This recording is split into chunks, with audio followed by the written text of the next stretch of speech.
네, 그 장내에 원래 뭐 나눠 드릴 만한 그런 종이가 있었는데 좀 늦게 오셔서 일단 쭉 나눠 드리고 있습니다. 네. 네, 선생님 반갑습니다. 인사드릴게요.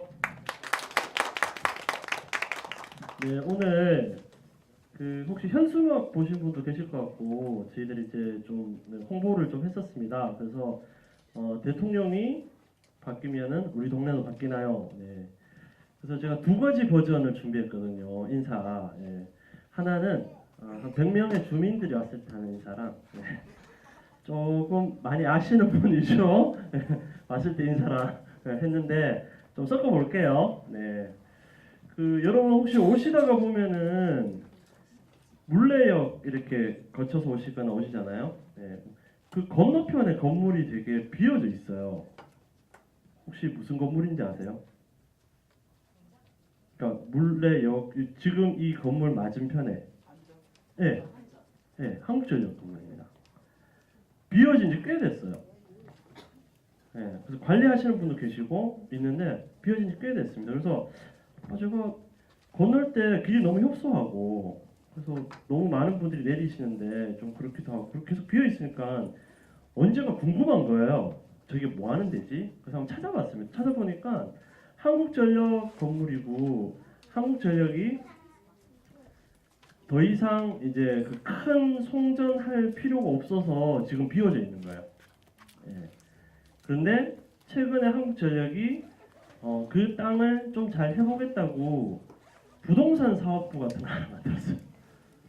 예. 그래서 한국전력이 거기다가 혹시라도 개발이 되면은 이제 그 어떤 이익과 관련된 걸 하겠다고 이제 내부적으로 어떤 결정을 한 거죠. 예. 그래서 한국전력이 도대체 누구까지 해서 또 찾아봤어요. 그러니까 국민연금이 한 20 몇 프로 갖고 있고 국가가 한 10 몇 프로, 뭐 개인 투자자가 한 20 몇 프로, 뭐 그 지자체가 몇 프로, 뭐 이런 식이에요. 예. 그래서 저는 그때부터 궁금한 거죠. 한국전력이 공기업이라고 난 들었는데 왜 그 자기들의 어떤 땅을 부동산 사업을 하려고 마음을 먹고 지금도 그 준비를 하고 있을까? 예. 그래서 저의 어떤 이런 개인적인 이 보행의 불편함이 자꾸 그까지 간 거예요. 예. 그러면서 저는 여기 오신 분들이 혹시라도 지역을 돌아다니고 할 때 대부분 그런 불만과 뭘 알았을 때 어떻게 표현하냐면은 내가 잘 국회의원을 잘 아니까 내가 구의원 누구 아니까 전화해서 물어볼게. 예, 이렇게 하거나 우리가 대통령을 잘 뽑아가지고 이런 거 진짜 혁신해야 돼. 대부분 이렇게 가시는 분이 있고요. 저처럼 그럼 난 뭘 할 수 있지? 어떻게 하면 되지? 너무 불편한데? 저기 그냥 공원 있으면 참 좋겠다. 이렇게 하는 거죠. 저는 이런 파편화된 저 같은 분을 좀 동네에서 많이 만나고 싶었습니다. 그래서 오늘 그에 맞는 강사님을 한번 모셨고요. 이 강사님이 아마 풀뿌리 민주주의에 아주 공부도 많이 하셨고 이야기를 많이 하셨습니다. 네, 앞으로 모시겠습니다. 하승우 대표님, 대표 나왔다. 하승우 연구위원님 앞으로 모시겠습니다. 네. 네, 안녕하세요. 방금 소개받은 하승우라고 합니다. 이게 좀 내려와야지. 네. 그 조금 전에 들어오는데 이용희 사무국장님이 포스트 적으라 옷이 똑같다고 얘기하셨는데요. 똑같지는 않고 안에는 바뀌었습니다. 네. 네, 옷을 갈아입습니다. 사실 이게 주제를 주실 때 대통령이 바뀌면 우리 마을도 바뀌나요라는 주제인데요. 어떻게 오신 분들은 어떻게 생각하세요? 사실 대통령이 바뀌고 난 뒤에 조금 마음은 편해지셨죠. 네, 이제 겨울에 나갈 일도 뭐 필요하면 또 나가야 되겠지만 어쨌든 조금 나은 것 같고 한데 근데 문제는 우리 동네에는 그러면 어떻게 변하고 있을까? 여기 사실 저도 이 문제 되게 관심이 많거든요. 제가 요즘 가장 이상하게 의아하게 생각하는 게 서울시의 지하화 문제입니다. 여기 서부간선만이 아니라 지금 동부간선도 있고 얼마 전에는 광화문대로도 지하화하겠다고.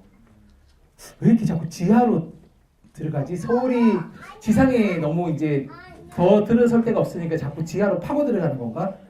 어쨌든 지금 박원순 서울시장님이 하고 계신데 맨 처음에 박원순 시장이 됐을 때는 뭔가 이제 서울시도 좋을 것 같다. 이제 복지 예산도 많이 늘어나고 괜찮아지겠지라고 기대했는데 실제로 약간 그런 기대가 좀 충족되는 것 같아서 야 역시 서울시에 사는 게 딴 데 지역에 사는 것보다 뭔가 좀 좋아지는 게 아닐까? 라는 기대를 했는데 왠지 제가 볼 때 한 몇 년 전, 한 1, 2년 전부터 이런 대규모 계획들이 조금씩 나오고 있어요. 왜일까요? 아니, 뭐 정답은 없으니까 마음 편하게 얘기하시면 되는데 왜 이런 계획들이 자꾸 나올까요? 서울시에서 굳이 사실은 주민들 입장에서는 좀 불편하겠죠. 차가 막히면. 근데 땅속을 파고들고 여기도 있다시피 사실 이 터널 내부 정화한다 해서 바이패스 한다고 하는데 사실 저는 100% 정화되는 장치란 게 지구상에 존재할까? 예. 그리고 이 100%가 해도 어쨌든 보면 사고가 날 수도 있고요. 터널이라고 하는 게 깊게 들어가면 깊게 들어갈수록 이렇게 위험해질 수밖에 없는 게 지하인데 왜 자꾸 굳이 지하로 들어가서 뭔가를 하려고 할까? 약간 저는 그런 의아함이 있고 또 이제 최근에 서울시가 많이 고민하는 게 이제 뭐 이렇게 강남권의 국제 컨벤션 뭐 회의 같은 거 유치. 사실 이게 속도를 빨리 하는 게 그런 계획하고도 연동돼 있거든요. 관광객을 더 많이 받고 국제회의를 더 많이 유치하고 그러려면 숙소랑 여기 왔다 갔다 하는데 빨라야 되니까 자꾸 뭔가 속도감을 더 붙이는 형태로 가는데 사실 저는 사람이 살기 좋은 도시는 속도감이 붙는 도시가 아니라 조금 더 느려도 괜찮은 도시인 거죠. 누구 속도에 맞춰서 우리가 기본적인 삶의 속도를 맞출 거냐 이게 되게 중요한데 어느 순간 서울도 뭐 느림 뭐 이런 거 되게 많이 했지만 어느 순간 갑자기 굉장히 빨리 속도가 붙고 있는 것 같다. 또 마찬가지로 그런 질문이 필요한 거죠. 왜 그럴까?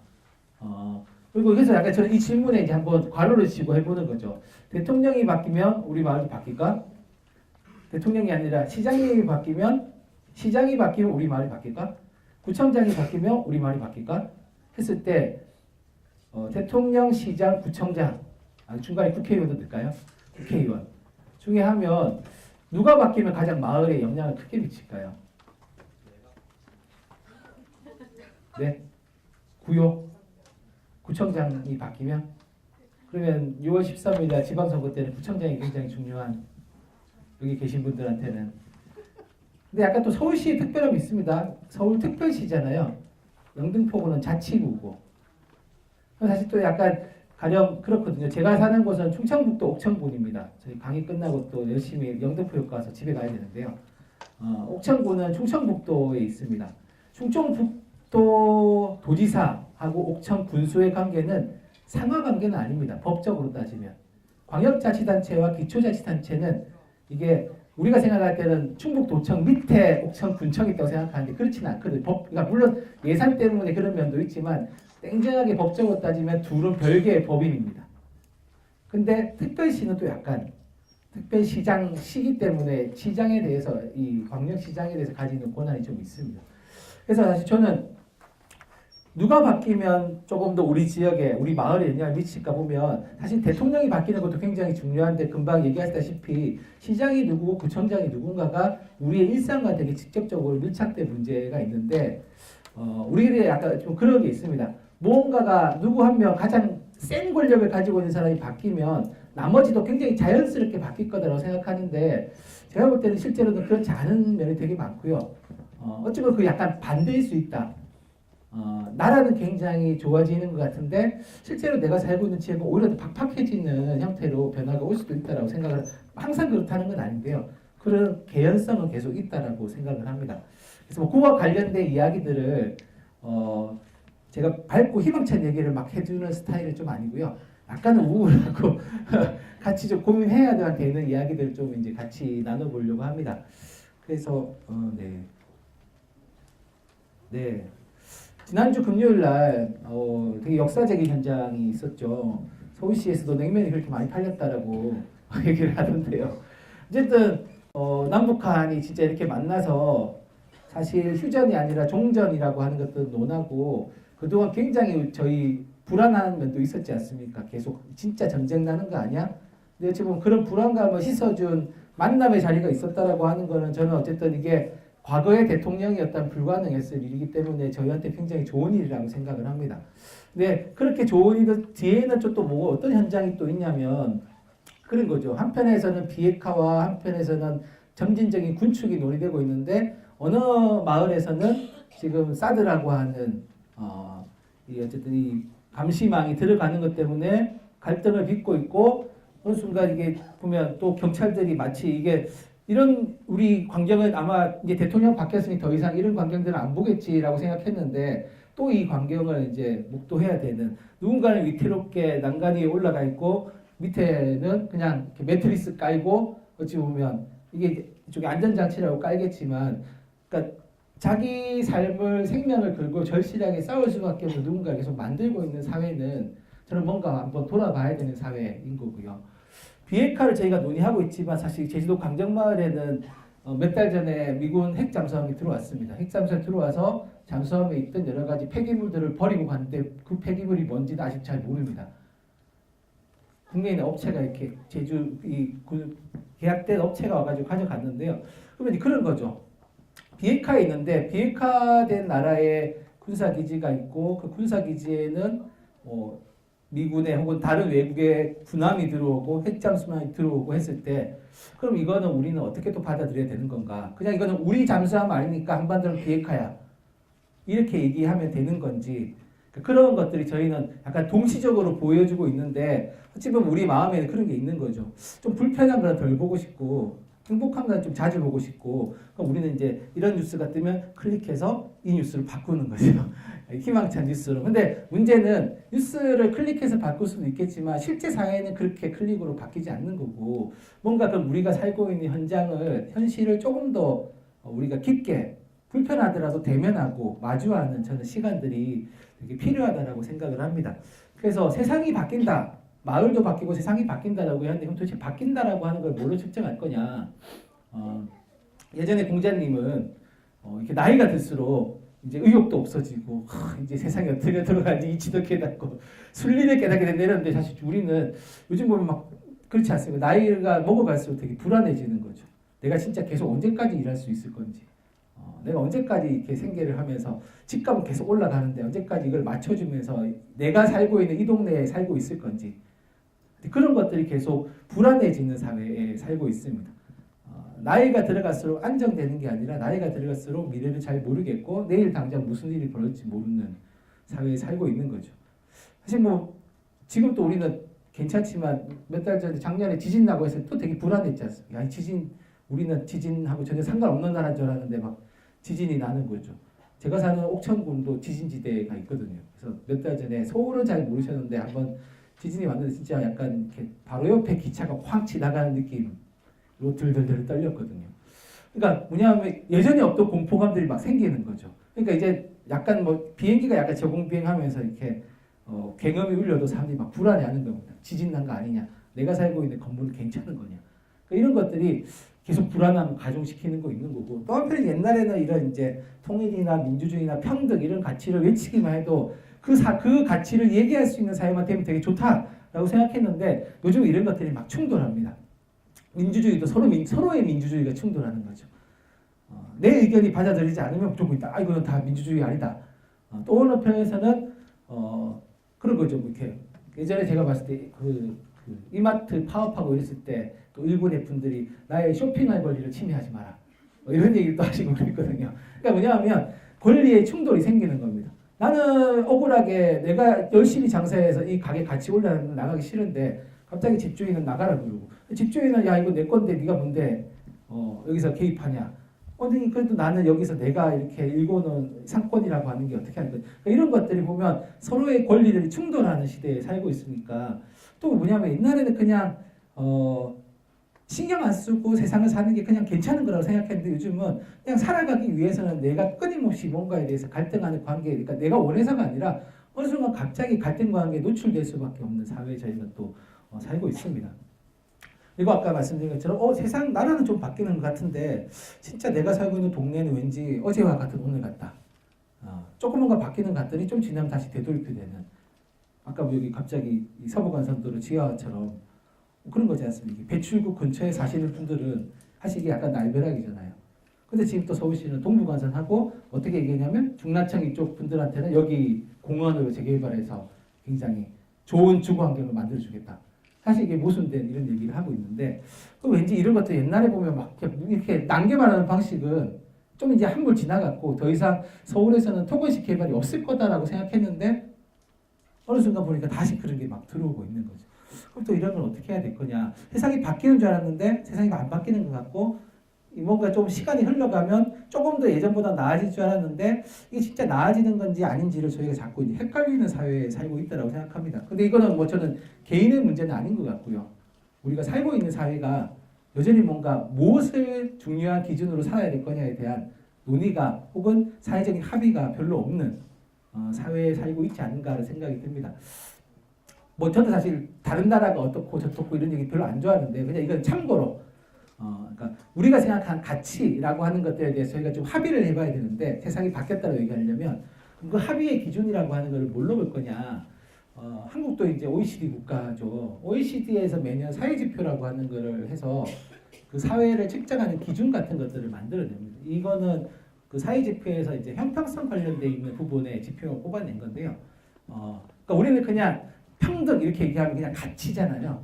근데 이 평등이란 가치를 어떻게 사회적으로 정의하고 측정할 거냐에 대한 논의가 여기에서는 이제 막 활성화되고 있는 거에서 뭐 물자 부족, 소득 불평등, 성별 임금 격차, 세대 그러니까 부모 세대 소득과 이게 자녀 세대가 어느 정도로 이동 가능하냐, 공공부문의 사회 지출은 어느 정도 되느냐, 총 사회 지출 어느 정도 되느냐, 빈곤 지속은 어느 정도 계속 그러니까 그냥 빈곤하다가 아니라 중위소득 40% 이하의 3년 이상 묶여 있는 사람들 비중이 어느 정도 되느냐 이런 식으로 측정해야지만 조금 더 그 사회가 공평한지 불공평한지를 측정할 수 있다라고 하는 이쪽의 방법들을 계속 개발을 하는 겁니다. 그 주거비용 같은 것도 얘기하고 노령연금 대체율 같은 것도 얘기를 하면서 그러니까 이런 지표를 가지고 이런 것들을 정의할 수 있는 세부 지표가 있고 세부 지표를 가지고 그 사회를 계속 평가를 하는 겁니다.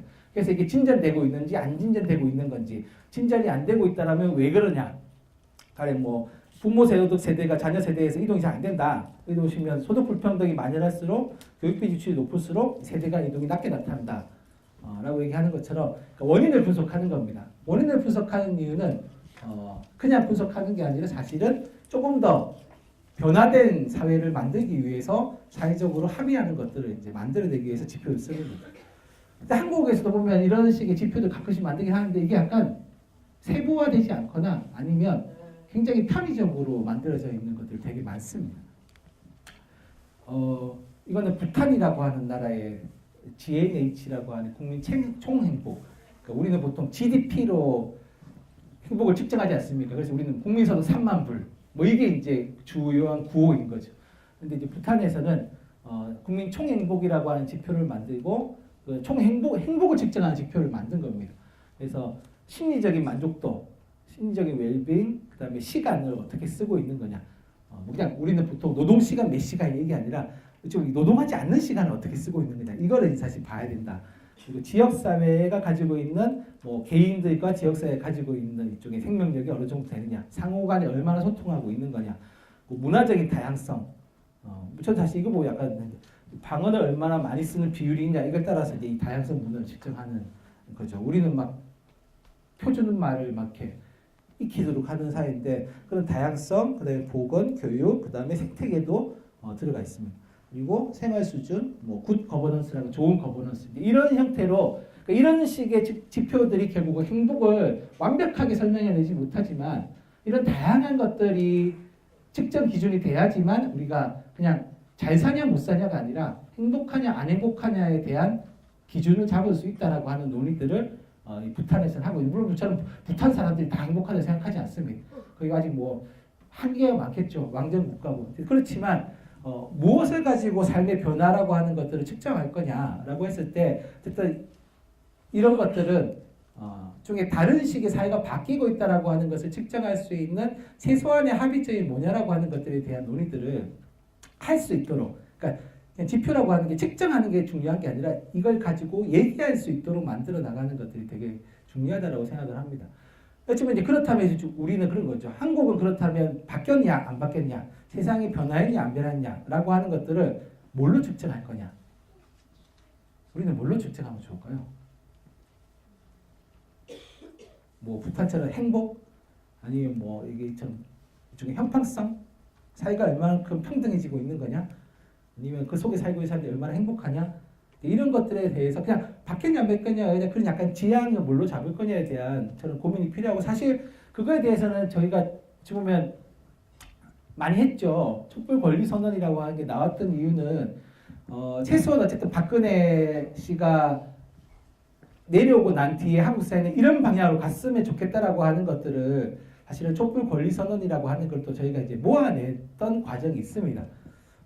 그래서 뭐 전체는 10개지만 어쨌든 가장 기본적인 그런 거죠. 지금까지 한국 사회에서 문제가 생겨왔던 거는 다 국민의 군림하는 정치가 있었던 거다. 정치인들이 선거 때만 되면 마치 뭐 앞으로 열심히 하겠습니다, 국민의 말을 듣겠습니다, 뭐 이런 얘기하지만 실제로 안 그래왔던 거죠. 그리고 사실 어느 면에서 저는 우리가 그걸 방조했다라고 생각합니다. 우리 사실 알고 있지 않습니까? 저 사람들 당선되고 나면 우리한테 어떻게 대할지. 근데 우리는 항상 지난번에 제가 잘못했고 이번에 진짜 제가 잘하겠습니다, 새누리당 막 무릎 꿇고 뭐 잘하겠습니다 이렇게 하면 사람들이 갑자기 막 이 표를 찍어주잖아요. 참 속을 걸 뻔히 알면서 우리는 계속 그걸 묵인하고 방조해왔던 역사가 사실 우리한테도 있는 거죠. 근데 어쨌든 그걸 바꿔야 되려면 대의 정치를 좀 개혁하고 직접 민주주의를 좀 더 진전시키는 방향으로 가야 된다. 특권 세력, 최순실 같은 특권 세력을 위해서 남용되는 공권력을 더 이상 용납하지 않도록 주권자들이 이제 움직여야 된다. 그러니까 좋은 세상이라고 하는 것은 새로운 대통령이 당선되면 좋은 세상 오는 게 아니라 결국 그 세상에서 우리가 뭘 할 거냐에 대한 뭔가 우리의 고민이 없으면 그런 세상은 안 올 거다라고 하는, 저는 우리가 일정 정도의 암묵적인 동의들이 있었다라고 생각을 합니다. 그리고 그런 세상에서는 부패와 특권이라고 하는 것들이 없어져야 되고 차별과 불평등이라고 하는 것들에 대해서 이제 그러니까 바로 없은 사회는 아니더라도 누구라도 차별과 불평등에 대해서 항의할 수 있는 사회는 최소한 돼야 되지 않겠냐. 그런 사회들을 저희가 어쨌든 촛불을 들고 그렇게 막 추운 겨울이 오면 꺼지겠지라고 했던 상황을 제가 버티면서 광화문에서 나갔던 이유는 진짜 좀 우리가 앞으로 올 세상은 다른 세상이면 좋겠다는 기대치를 갖고 갔던 거죠. 근데 이제 문제는 이제 저희가 그럼 우리는 어찌 보면 앞에 뭐 총행복이나 아직 뭐 공평성, 형평성 이런 걸 얘기할 수준이 아니었다. 일단 우리는 가장 기본적인 지향이라고 하는 걸 이걸로 뭉쳐냈다라고 하면 사실 저희는 이제 1년 정도 지났지 않습니까?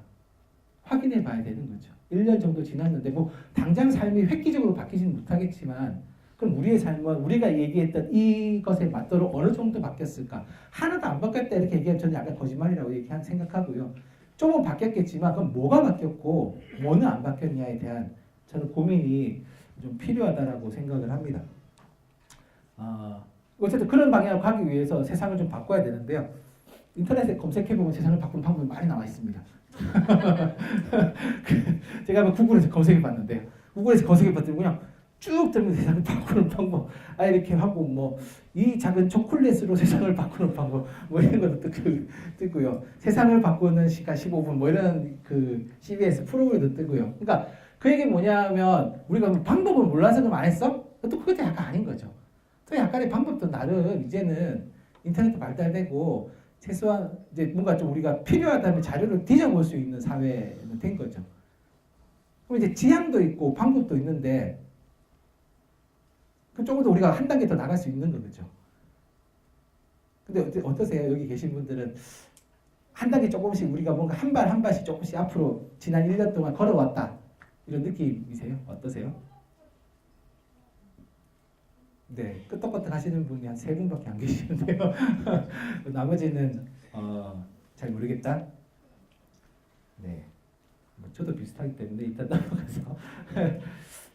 어쨌든 이제 저희의 이런 대의를 가지고 이제 문재인 정부가 들어섰고요.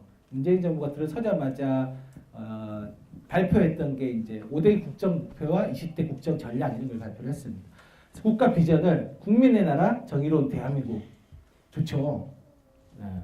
그리고 5절 국정 목표를 국민이 주인인 정부, 더불어 잘 사는 경제, 내 삶을 책임지는 국가, 고르게 발전하는 지역, 평화와 번영의 한반도, 이렇게 5개의 국정 목표를 정했습니다.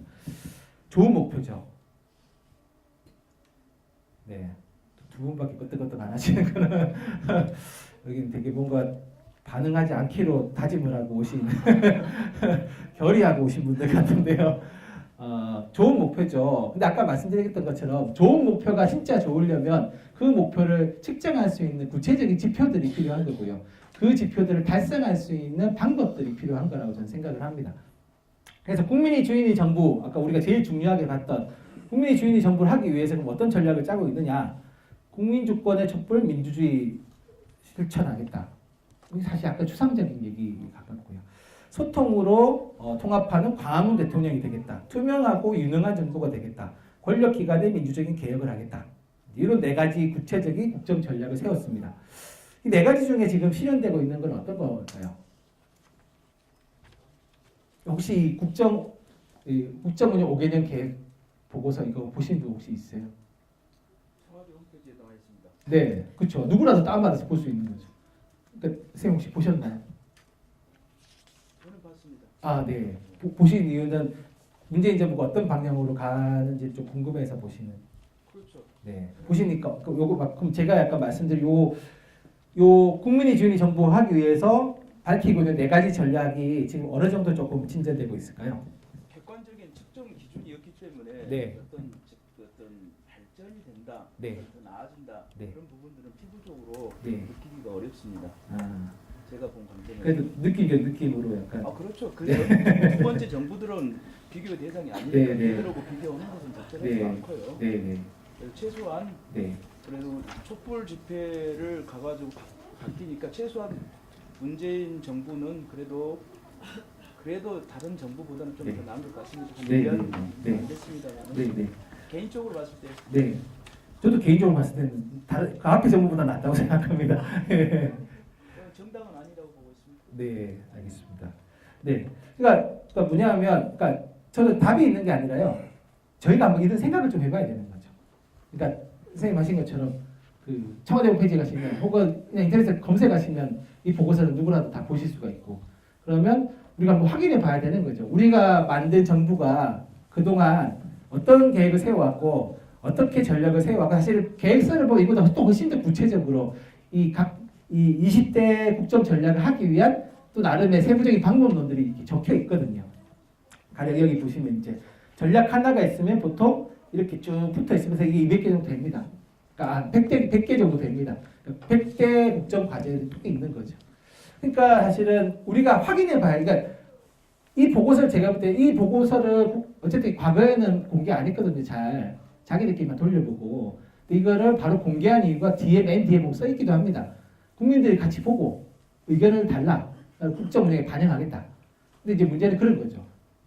국민들 의견을 안 내면 반영이 잘 안 되는 거고 물론 뭐 최근에 보면 청와대 게시판에 열심히 다 국민청원으로 이제 20만 되면 청와대가 답변을 주겠다라고 하니까 이제 청원 방식을 많이 쓰시는데 그러니까 사실 뭐냐면 청원은 또 약간 고민이 되는 게 청원은 할 수 있는데 그 전에도 국회에서 청원할 수 있는데 청원은 굉장히 우리 삶을 바꾸는 새로운 방법인가 생각해보면 또 약간 그리고 아직 그거 자체가 법적인 구속력을 가지는 건 아닌 거죠.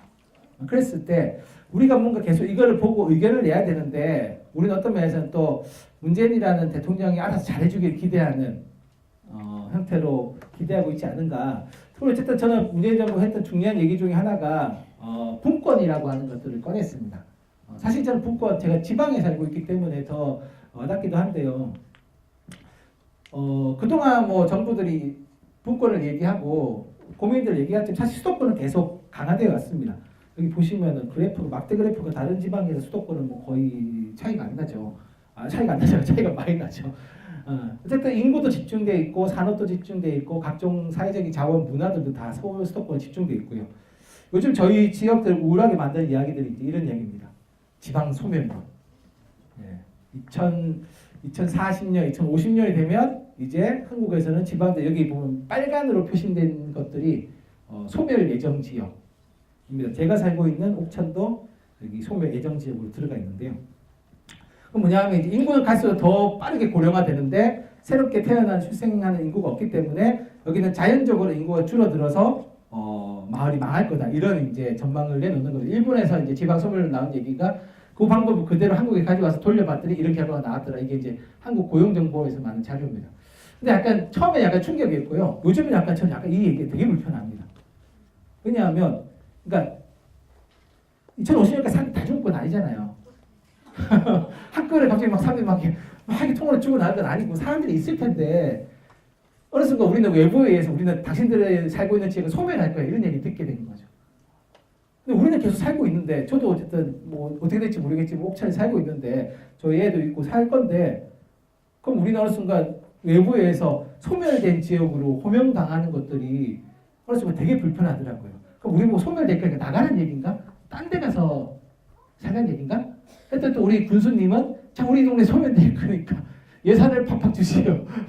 돈을 많이 주면 뭐 사업을 일으키면 경제를 살리면 청년들이 찾아가고 출산율이 높아지고 이런 말도 안 되는 이야기들을 막 이번 지방선거 때 또 토해낼 겁니다.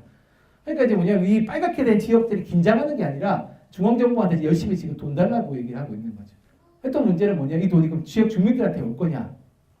지역 주민들은 잘 안 오는 거죠. 주로 뭐에 쓰이냐면 산업단지 만들고 농공단지 만들고 지역사회 개발하는 데로 쓰입니다. 그러니까 어마어마한 돈들은 쓰이는데 정작 주민들한테 도움이 안 되는데 마치 이게 뭐냐면 주민들을 인질로 삼아서 지방정부들이 약간 중앙정부한테 삥 뜨는 느낌이 있는 거죠. 그러니까 되게 이렇게 희한한 관계가 그려지는 거죠. 수도권 보시면 여기만 이제 살아남고 여기는 없어질 거다라고 하는 그런 전망을 그리는데 그러니까 중앙정부는 자 돈을 풀어가지고 도시재생도 하고 뭐도 해가지고 다 이제 지역을 살려주겠다라고 얘기하는데 정작 지역에 있는 사람들은 이 권력자들은 그 돈을 받아서 우리 지역에서 뭘 크다란 걸 하면서 내 임기 때 뭐 하나 멋있는 작품 하나 만들까? 아직도 지방선거 되면 랜드마크 이런 얘기합니다. 우리 지역을 대표할 수 있는 커다란 거 하나 만들고 싶다. 그래서 지난 군수는 가위를 만들었습니다. 세계 초대형 가위를 만들어서 기네스북에 등재가 됐습니다. 지난과 가위가 무슨 관계가 있는지는 아무도 모릅니다. 그냥 가위박물관입니다. 가위가 초대형 가위가 만들어지고 가위박물관이 생겼고 완도에는 갑자기 초대형 전복이 생겼습니다. 전국 곳곳에 그래서 초대형 뭐가 생기고 있습니다. 신기한 일입니다. 한국은 되게 그 돈이 보면 이게 작게는 몇십억에서 크게는 몇백억이고 가령 함양호 같은 경우에 지금 한방벨리 만든다고 1,000억 넘는 돈을 막 쏟아붓고 있습니다. 근데 도대체 함양고 인구가 지금 한 3만, 4만 정도인데요. 그럼 도대체 1,000억의 한방벨리가 있는데 문제는 지리산권에 벨리가 되게 많습니다. 근데 또 벨리 만드는 게 도대체 무슨 의미가 있을 거냐. 물론 관광하는 데 뭐 도움이 되겠다는 명목하고 지역 경제 살리겠다 얘기하는데 좀 특별한 게 한 개 정도 한두 군데 있어야지 갈 텐데 우리는 뭐 전국에 다 합니다. 케이블카가 잘 됐다고 하니까 전국 다 케이블카 만들려고 하고요. 얼마 전에 설악산에 무슨 흔들다리가 떴다 이러니까 또 지방정부들이 다 우리도 흔들다리 뭐 이러면서 막 신청을 합니다. 그러니까 이게 뭐냐면 정말 이게 되게 기이한 거죠. 되게 정말 이게 보면 더 심각한 집중도 저는 수도권에 사는 사람도 행복할까? 그럼 또 그것도 아닌 것 같거든요. 그럼 모두가 다 불행한데 그럼 도대체 누가 행복한 거냐? 사실 우리가 그 혼자 행복한 사람들을 쫓아내기 위해서 이렇게 했던 거잖아요. 근데 혼자 행복한 사람들은 여전히 행복하고 우리의 삶은 조금 더 뭔가 나아지지 않고 있는 이 기묘한 격차를 어떻게 해야 될까? 그래서 어쨌든 그런 문제를 조금 바로잡기 위해서 문재인 정부가 꺼낸 카드는 분권화시키겠다. 지역이 더 많은 재정권이 이런 자극권을 가질 수 있도록 하게 하겠다. 그래서 지방정부, 지금 보면 아예 한국은 헌법에 지방자치제도는 규정사항이 아닙니다. 그러니까 지방자치법에 따라서 지금 우리가 지방선거를 하는 거지 헌법이 보장하고 있는 지위는 아닙니다. 그러니까 어쨌든 이번에 청와대에서 나왔던 개헌안이 아예 기초자치단체 이걸 지방정부라고 명시하고 지방정부한테 자치를 한다라고 하는 권한을 헌법에 담는 것들을 이제 개헌안에 하려고 했던 거죠. 그래서 뭐냐면 그런 거죠. 어쨌든 지금까지 중앙이 다 너무 흡수를 해가지고 지역이 이렇게 되고 하고 있으니까 중앙정부도 고민을 하는 거죠. 그럼 이제 지역한테 더 많은 자유권을 줄 테니까 지원을 해줄 테니까 장기적으로는 각자 알아서 잘 살아남아라. 라는 이제 계획을 짜고 있는 겁니다. 근데 문제는 아까 제가 말씀드렸듯이 그 계획이 여전히 주민의 자유는 어디에 해야 될 거냐라고 하는 고민이 있습니다. 문재인 정부가 그런 고민 안 하는 거 안 합니다. 또 합니다. 획기적인 자치분권 추진하고 뭐냐면 주민 참여를 실제로 하겠다라고 하는 계획을 했고 그걸 뒷받침하기 위해서 재정분권도 하겠다. 그 되게 특이하게 그렇습니다. 한국은 지방자치제를 실시하고 난 뒤에 지방 재정은 더 나빠졌습니다. 기묘한데 재정 자율도가 계속 떨어집니다. 수도권 빼고는. 그럼 뭐냐면 국세로 계속 더 많은 재원들이 들어오게 됩니다. 그래서 지금 국세랑 지방세 비율 따지면 한 8대2 정도 됩니다. 그러니까 국가가 8을 걷고 지방이 2를 걷는 겁니다. 지금 문재인 정부가 내놓은 안이 국가가 6을 걷고 지방이 4를 갖게 하겠다. 6대4, 8대가 6대4로 바뀌면 그러니까 뭐 별거 아닌 것 같은데라 생각할 수 있겠지만 사실 2배가 재원이 늘어나는 겁니다. 그래서 약간 지역민들이 또 저희 같은 지방에 사는 사람들은 두려움에 떨고 있습니다. 지금도 저렇게 돈 가지고 난리 치는데 그러니까 지방정부가 재정이 더 나아지면 좋겠다는 지역 주민들이 환호하는 게 아니라 걱정부터 먼저 합니다. 쟤들이 또 저 돈 가지고 뭔 짓을 할까? 이런 약간 고민들을 하는 거죠. 그런데 또 어쨌든 이 안에 보시면은 그런 게 있습니다. 주민 직접 참여 제도를 활성화하겠다. 근데 사실 주민 참여 제도는 없는 게 아니라 이미 있기도 하거든요. 주민 투표제도, 주민 발의제도, 주민 소환제도, 주민 소송제도 다 있습니다. 다만 지금은 굉장히 쓰기 불편하게 만들어놨습니다. 너무 지나치게 요건을 높여놓거나 특정 사안에 대해서 아예 청구를 못하도록 돼 있기 때문에 했는데 지금 문재인 정부가 이걸 이제 풀겠다라고 얘기하는 겁니다. 그래서 제가 그래도 저는 이제 역사가 진보하는 거구나 이런 생각이 들었던 것 중에 하나 뭐냐면 이렇게 주민 발의제도인데요. 주민 발의제도가 서명 받는 것 때문에 되게 까다롭고 되게 귀찮았거든요. 지금 행안부 안이 모바일로 인증하도록 하는 어차피 이게 다 우리는 보안 시스템돼 있으니까 모바일로 인증하면 자동적으로 서명되도록 하는 저는 이건 좀 좋은 것 같아요. 그럼 이제 저희 문자 쫙 돌려서 카카오톡이나 이런 거에서 주민 발의 요건안을 갖추기는 되게 용이해진 거죠. 예전에는 막 주소 제대로 기입 안 했다 자르고 서명이 약간 이상하다 자르고 이래가지고 한 5만 명 받아가면 한 2만 5천 명만 살리고 이랬거든요. 근데 어쨌든 이제 모바일로 하면 그냥 그게 이제 굉장히 수월해지는. 그래서 이런 거 되게 괜찮다, 스마트하다 이런 생각이 드는데 문제는 그거 말고 진짜 자치를 어떻게 할 거냐. 진짜 주민들이 자기 지역을 어떻게 지역에 관해서 지방정부가 일방적으로 결정해 왔던 거. 또 어떤 면에서 아까 저기 서부간선처럼 주민들은 반대하는데 구청은 이거는 시간이라서 우리 잘 모르겠는데요. 이거는 뭐 기업이 해서 우리가 잘 모르겠는데요. 서울시는 뭐 이거 우리가 알아서 잘할 테니까 알아서 잘할 테니까 걱정하지 마시라. 이런 얘기만 반복하는데 사실 자치는 그게 아니잖아요. 주민들이 반대하고 주민들이 궁금해하면 알려주고 설명해주고 그래도 반대하면 안 하는 게 원래 자치인 거죠. 물론 모든 일을 다 그렇게 할 수는 없겠죠. 왜냐하면 주민들이 생각이 다 여러 가지니까. 그런 거에 대한 주민들의 결정권과 주민들이 가지고 있는 정보력과 주민들의 사안에 대해서 말을 할 수 있는 권리들을 보장해 줘야 되는데 그런 권리들이 지금 우리한테 제대로 보장되고 있는 거냐. 그런 것들에 대한 저희가 이제 질문을 좀 해봐야 되는 시간대라고 생각을 좀 합니다. 그래서 이건 뭐냐면 제가 찍은 거거든요. 제가 사진 잘 못 찍는데요.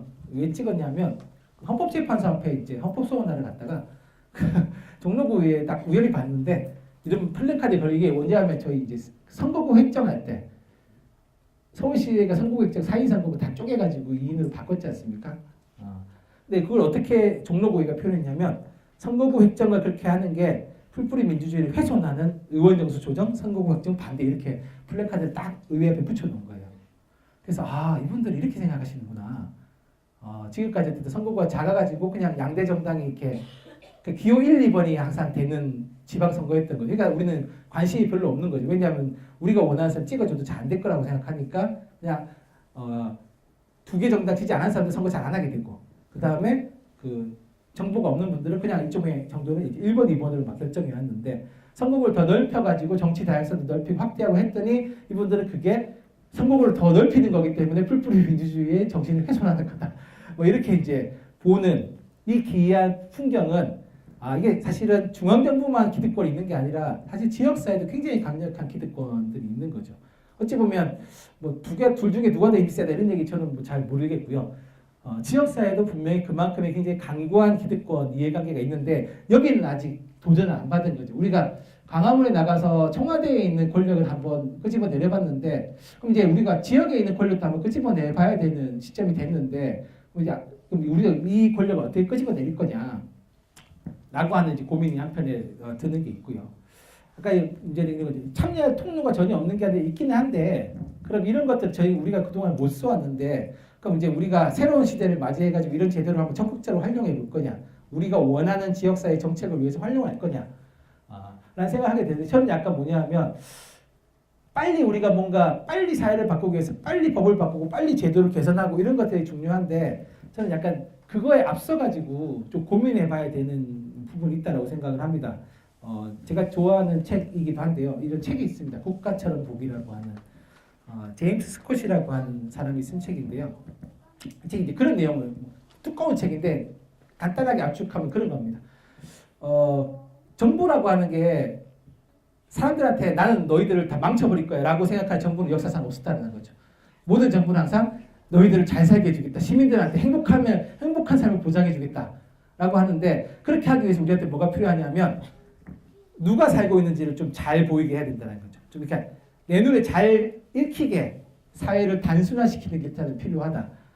사람도 그렇고 생태계도 그렇고 그래서 뭐냐면 쓸모 있는 것과 쓸모 없는 것으로 나누기 시작하고 사람도 쓸모 있는 사람과 쓸모 없는 사람 식물도 쓸모 있는 식물과 쓸모 없는 식물로 나누면서 결국은 어떻게 얘기하냐면 쓸모 있는 것들을 위한 사회를 만들어가는 그리고 그 속에서 그런 아름다운 유토피아라고 하는 것들을 그려주겠다. 우리가 그런 세상을 만들어주겠다라고 얘기했는데 문제는 그 유토피아적 계획들이 한 번도 그러니까 한 번도 성공한 적은 없었다라고. 왜냐하면 그 유토피아가 왜 불가능했냐면 이거는 노력을 하지 않아서가 아니라 이미 그 유토피아에는 쓸모 있는 것들만 들어갈 수 있는 유토피아였다라는 거죠. 결국 뭐냐면 쓸모없는 사람들 혹은 쓸모없는 자연 생태계는 계속 배제되고 파괴되는 수밖에 없는. 그러니까 당연히 그러니까 갈등도 생기고 반대도 생길 수밖에 없겠죠. 그럼 또 그 반대를 억누르기 위해서 폭력이 동원되고 그래서 여기에서 설명하는 것들이 주로 그런 겁니다. 뭐 소련이 생각했던 거, 남미에서 진행했던 계획, 아프리카에서 진행했던 그런 계획들이 왜 좋은 뜻을 품었음에도 불행한 실험으로 끝날 수밖에 없었냐, 수백만 명이 이렇게 생명을 잃는 그런 사태로 끝날 수밖에 없었냐를 보면 결국은 우리가 누구의 관점에서, 그러니까 사회를 아까 말씀드린 대로처럼 우리가 누구의 관점에 생각하고 어떤 사회를 만들 것인가를 그냥 소수의 사람들이 생각해서 그 사람들의 기준에 맞춰가지고 집행한다라고 하는 게 사회 전체적으로 얼마만큼 불행한 결과를 가져올 수밖에 없는 거냐. 그에 대한 얘기를 하면서 이분이 좀 그럼 그거 말고 어떤 대안이 있는 거냐. 힘을 가진 사람들이 만들어준 유토피아 말고 무슨 대안이 있는 거냐라고 얘기했을 때 이 책에서 제시하는 게 뭐냐면 메티스라고 해서 그게 바로 이제 지역적인 문화, 지역적인 지혜, 그러니까 주민들이 가지고 있는 그 지역에 대해서 가지고 있는 이해도, 그러니까 정부의 지도에는 나오지 않지만 주민들은 알고 있는 그 무엇들, 화폐로는 잡히지 않지만 주민들은 주고받을 수 있는 그 무슨 관계들, 이런 것들이 실제로 주민들의 삶을 개선하는 데는 훨씬 더 많은 도움이 되는데 중앙정부는 자기들의 이 통일적이고 획일적인 계량에 맞지 않는 것들은 다 배제시키고 그런 것들 다 금지시켜 왔기 때문에 사실은 지역적인 것들은 파괴될 수밖에 없었고 새로운 것들이 들어왔으나 결국은 자리 잡지 못하고 튕겨날 수밖에 없었다라고 하는 게 이제 스콧이 바라보고 있는 생각입니다. 왜 제가 이제 이 얘기를 드리냐면 우리가 어찌 보면 민주주의라고 하는 것들을 얘기하지만 실질적으로 제가 볼 때 우리가 굉장히 얘기하는 굉장히 많은 민주주의들은 저는 사실 민본주의에 좀 가깝다고 생각합니다. 그러니까 민주주의는 저는 뭐냐면 약간 불편하기도 한 거라고 생각하거든요. 그래서 여기 지금 와 계신 것도 불편하실 수도 있잖아요. 내가 이 시간 8시에 여기 와서 저런 얘기 듣고 있어야 되나? 불편할 수 있는 것처럼. 민주주의는 왜냐면 이게 우리가 이런 정보를 계속 주고받아야지 좋은 사회가 오는 거라 저는 생각하거든요. 때로는 내 시간을 희생하기도 해야 되는 거죠. 근데 이제 민본주의의 좋은 점은 뭐냐면 그런 거죠. 우리가 왕을 잘 뽑으면 왕이 알아서 잘하겠지. 그 사람 대신에 우리가 좋은 왕을 뽑으면 그만큼 좋은 사회가 오는 거지. 물론 근데 모든 왕들이 항상 좋은 인간일 수는 없기 때문에 나쁜 왕이 있으면 우리가 불편하겠지. 하지만 언젠가는 좋은 왕이 올 거야 우리를 위해서. 이제 이렇게 사실은 뭐 민본주의의 가장 기본이 뭐 조선왕조 했던 정도전 이런 사람 보면 정도전에 뭐 책 보면 엄청나게 개혁적이거든요. 우리가 얘기하고 있는 그런 내용들이 되게 많습니다. 뭐 위민, 애민, 중민, 보민, 목민, 안민 이렇게 해가지고 진짜 이 사람은 민중을 사랑하는구나 이런 생각이 들거든요. 근데 민본주의가 저는 민주주의는 아니라고 생각하거든요. 왜냐하면 결국 민본주의도 좋은 왕의 출현을 기다릴 수밖에 없는 거고 왕이 어쨌든 간에 왕이라고 하는 사람한테 권한을 몰아주게 되는 사회인 건데 저는 그런 사회는 항상 위험하다라고 생각을 합니다. 그러면 좀 저희는 다른 사회의 사회로 가야 되고 진짜 민주주의라고 하는 것으로 가야 되는데 여전히 저는 어쨌든 보면 약간 그런 고민이 있는 거죠. 우리가 진짜 민주주의를 원하나? 좀 우리는 그냥 골치 아파 생각하기 싫어. 서부간선도로 좀 구청장이 알아서 잘 해결하면 안 되나? 우리가 굳이 막 나와가지고 반대 시위하고 뭐 그래야 되나? 이런 고민이 들지 않습니까? 실제로도. 좀 알아서 좀 잘하면 안 돼? 약간 이런 이제 짜증이 막 들기도 하고. 그래서 약간 선거 때 되면 이제 그런 고민도 드는 거죠. 이번에 잘 뽑으면 뭔가 좀 바뀌겠지.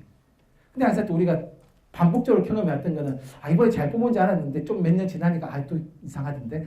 약간 이런 고민이 드는 것처럼. 그럼 결국 뭐냐면 저는 그게 그 사람이 나빠서가 아니라 우리 사회 시스템이 계속 그렇게 될 수밖에 없는 구조를 가지고 있다면 저는 이제 우리가 좀 이제 계속 관심을 가지고 바꿔 나가야 되는 면이 있다고 생각해요. 저는 사실 그래서 시민을 위해서 살겠다 이런 사람 별로 안 좋아합니다. 왜 위해서 살지? 우리도 할 게 좀 있는데 왜 굳이 자꾸 우리 위해서 살겠다 그냥 당신이 생각하는 대로 잘하고 대신에 당신이 있는 권한들 우리하고 나누는 게 되게 중요하지. 나한테 맡겨주면 잘하겠다 이런 사람처럼 잘 모르겠다. 오히려 좀 우리랑 같이 뭘 해보겠다 이런 사람이 좀 좋은 사람. 우리가 민주주의의 관점을 생각한다면 우리가 당신을 위해서 다 해주겠습니다 이렇게 얘기하는 건 좀 저는 별로다라는 생각하고 한국도 보면 약간 정치는 그냥 말하는 사람의 정치인 거죠. 지금도 저 혼자 이렇게 막 얘기하지 않습니까? 별로 안 좋은 정치의 방식인 거죠. 사실은 말하는 사람이 얼마만큼 잘 들을 수 있는가 그리고 자기가 들은 바를 어떻게 얘기할 수 있는가가 되게 중요한데 그러니까 타인이 나한테 얘기해 준 바를 타인이 생각하는 대로 말할 수 있는 사람이 저는 굉장히 훌륭한 사람이라고 생각합니다. 보통은 타인이 말하는 바를 자기 식대로 해석해가지고 그러니까 내가 너한테 잘해주고 있잖아 이런 얘기 하잖아요.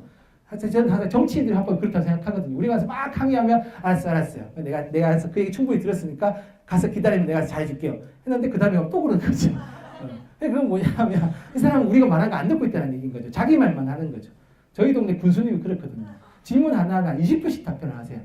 근데 그 내용이 그냥 우리가 물은 게 아니라 그냥 자기가 하고 싶은 얘기를 20분씩 그래서 사람들이 찾아가 얘기하는데 이제 안 가요. 왜냐하면 그냥 질문 3개 하면 1시간인 거예요. 우리가 저 얘기 들으려고 간 게 아닌데 근데 군수님 되게 뭐냐면 자기는 되게 국민들하고 호흡을 잘한다고 생각하세요. 나는 국민들 찾아오면 저들 막지 않고 누가 찾아오든 나는 다 이렇게 열심히 답을 해준다. 우리는 열심히 답을 원하는 게 아니라 우리가 원하는 질문에 대한 답을 하는데 본인만 계속 열심히 하는. 그러니까 이게 듣는 기가 전혀 발달되지 않은 분이 군수를 하고 있으니까 군정이 잘 안 돼요.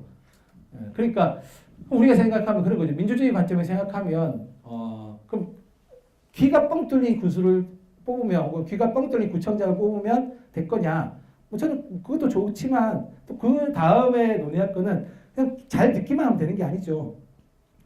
우리가 원하는 바대로 결정을 같이 하도록 노력해야 되고 왜 우리가 이런 얘기를 할 수밖에 없는지를 그러니까 듣는 것도 있고 사실은 현장에 와봐야 되는 거죠. 왜 주민들이 반대하는지 봐야 되는 거죠. 들어서만 이해가 다 된다 이러면 저는 되게 훌륭한 사람인데 그런 사람은 별로 없다라고 생각을 합니다. 그래서 저는 좀 이제는 좀 우리가 그 구조적인 면과 사실은 이런 면들도 고민해야 되겠지만 좀 이제는 우리의 삶과 구조가 어떤 식으로 연결되어 있는지 좀 봐야 된다라고 생각을 합니다. 혹시 내일이라는 그 영화 보신 분 있으세요? 야, 옥천에서 저도 봤는데 이럴 수가요. 물론 전 서울 와서 봤는데요. 내 다큐멘터리 영화인데 내일이라는 그런 거예요. 프랑스에 있는 시민이 우리는 프랑스하고 되게 잘 사는 줄 알고 있고 파리 택시 운전사 때문에 되게 프랑스는 진보적인 나라라고 지금 프랑스에 있는 사람들 되게 고민이 많습니다. 어떻게 앞으로 살아야 되지? 실업률도 높고 막 프랑스도 유럽에서 핵발전 1위 국가 뭐 이런 거죠. 어떻게 살아야 될까 고민하다가 진짜 대안이 없을까 이렇게 떠나는 겁니다. 대안이 없을까 막 떠나가지고 이렇게 막 떠나다니면서 대안적으로 살고 있는 사람들을 만나보는 과정들을 쭉 기록한 다큐멘터리 영화입니다. 그래서 처음에 먹거리를 시작해가지고 뭐 중간에 화폐, 정치 끝나서 뒤에는 교육으로 끝나는 5가지 메인 테마를 가진 영화인데요. 저는 이 영화가 좋았던 게 좀 덜 지루합니다. 다큐멘터리 영화의 가장 안 좋은 점은 굉장히 지루하다는 거죠. 좀 덜 지루하고요. 근데 고민이 뭐냐면 저는 되게 문제를 접근하는 방식이 되게 좋았다고 생각합니다. 아주 개인적인 문제에서 시작해가지고 점차 그 문제를 해결하기 위해서는 뭘 봐야 되지? 그러니까 처음에 먹거리로 했다가 아니 그럼 먹거리를 다른 식으로 우리가 다르게 먹을 수 있는 좋은 방법들이 다 나와 있는데 왜 우리는 그걸 못 먹는 거야? 라고 봤더니 시장 경제가 그렇게 만들어놨어. 그래? 그럼 시장 경제는 왜 이렇게 된 거야? 이렇게 막 하다가 아니 그럼 이 경제도 이 경제가 가지고 있는 문제점도 다 나와 있는데 왜 안 바뀌는 거야? 정치가 문제지. 뭐 이렇게 하면서 이렇게 문제를 따라가는 방식이거든요. 약간 저래서 우리도 약간 그런 식으로 문제를 따라가는 방식들을 해보면 좋지 않을까.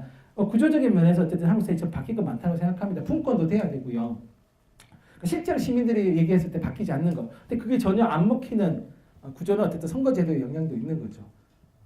어쨌든 한국 사회는 승자가 모든 걸 다 독식해도 괜찮은 사회를 만들어놨기 때문에 정치도 그렇지 않습니까?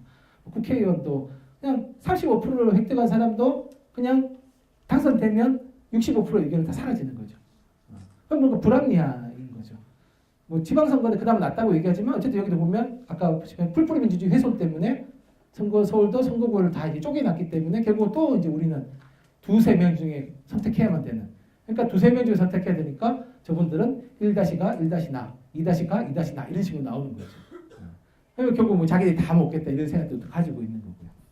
그럼 뭔가 이렇게 좀 구조적인 면에서 우리가 선택하는 게 전혀 먹히지 않도록 되어 있는 구조를 바꿔야 되는 과제가 저는 분명히 있다고 생각하고요. 그리고 어찌 보면 나와 우리의 권리를 실현할 방법을 찾기 위해서는 이런 구조적인 정치 제도를 바꿔야 되는 거죠.